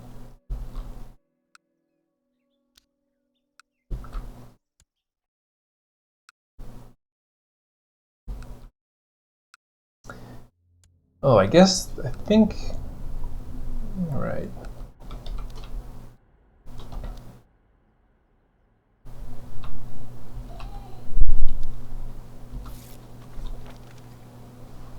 Oh, hello.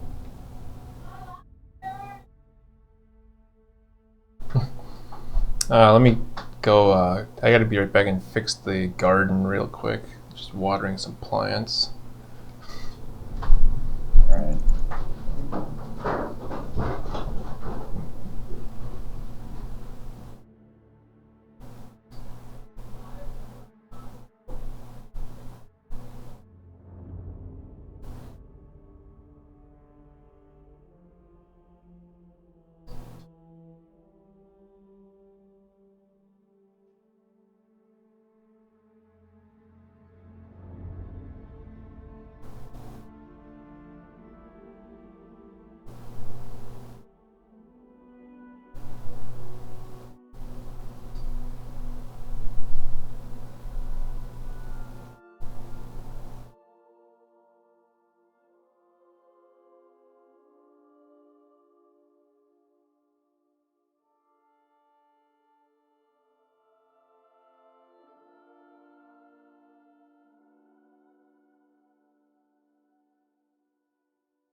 Alright, I'm back. The tomatoes. No, I was just watering the lavender in the front. Had to turn it off. But Nong, my wife, is back home. She was just over at her sister's for the day. So we'll probably eat some dinner, a late dinner now. So I'll probably have to end our chat here, but I don't know. good hangout. It was a pretty late dinner, but yeah. And then yeah, I'll probably have to save out of this game as well. But yeah, we made some good progress, and then so I'll probably continue this next time, and I'll upload this to my YouTube as well, just in case you miss anything. But thanks for hanging out in the chat, Solo Dolphin. That was cool. And let me see. Yeah, I'll try to figure out a good area to attack. Okay, actually, yeah, we actually probably could attack this, I think. I'll look into that next time. I'm doing Arcane Sanctuary, and it's the last one. It's always the last one. Yeah, I wonder. I mean, it has to be just truly. It has to be just actually random, right? Yeah. Actually, I think that there was a. I think I saw something where it's like a tiny bit more likely that it's like the top left or top right or something, but I don't know. Yeah, I wouldn't be surprised at that. But yeah, I'll head out, and good to talk to you. Yeah, it's good. See you next time. See you. But have a good dinner. See you. Alright, and thanks for watching on the streams. Like I mentioned, then I'll upload that to YouTube and follow, and yeah, cool hangout. Good stuff. Learned some stuff. Always learning stuff with this game, which is nice. So I always enjoy that. Let me just raid somebody quick, just for fun.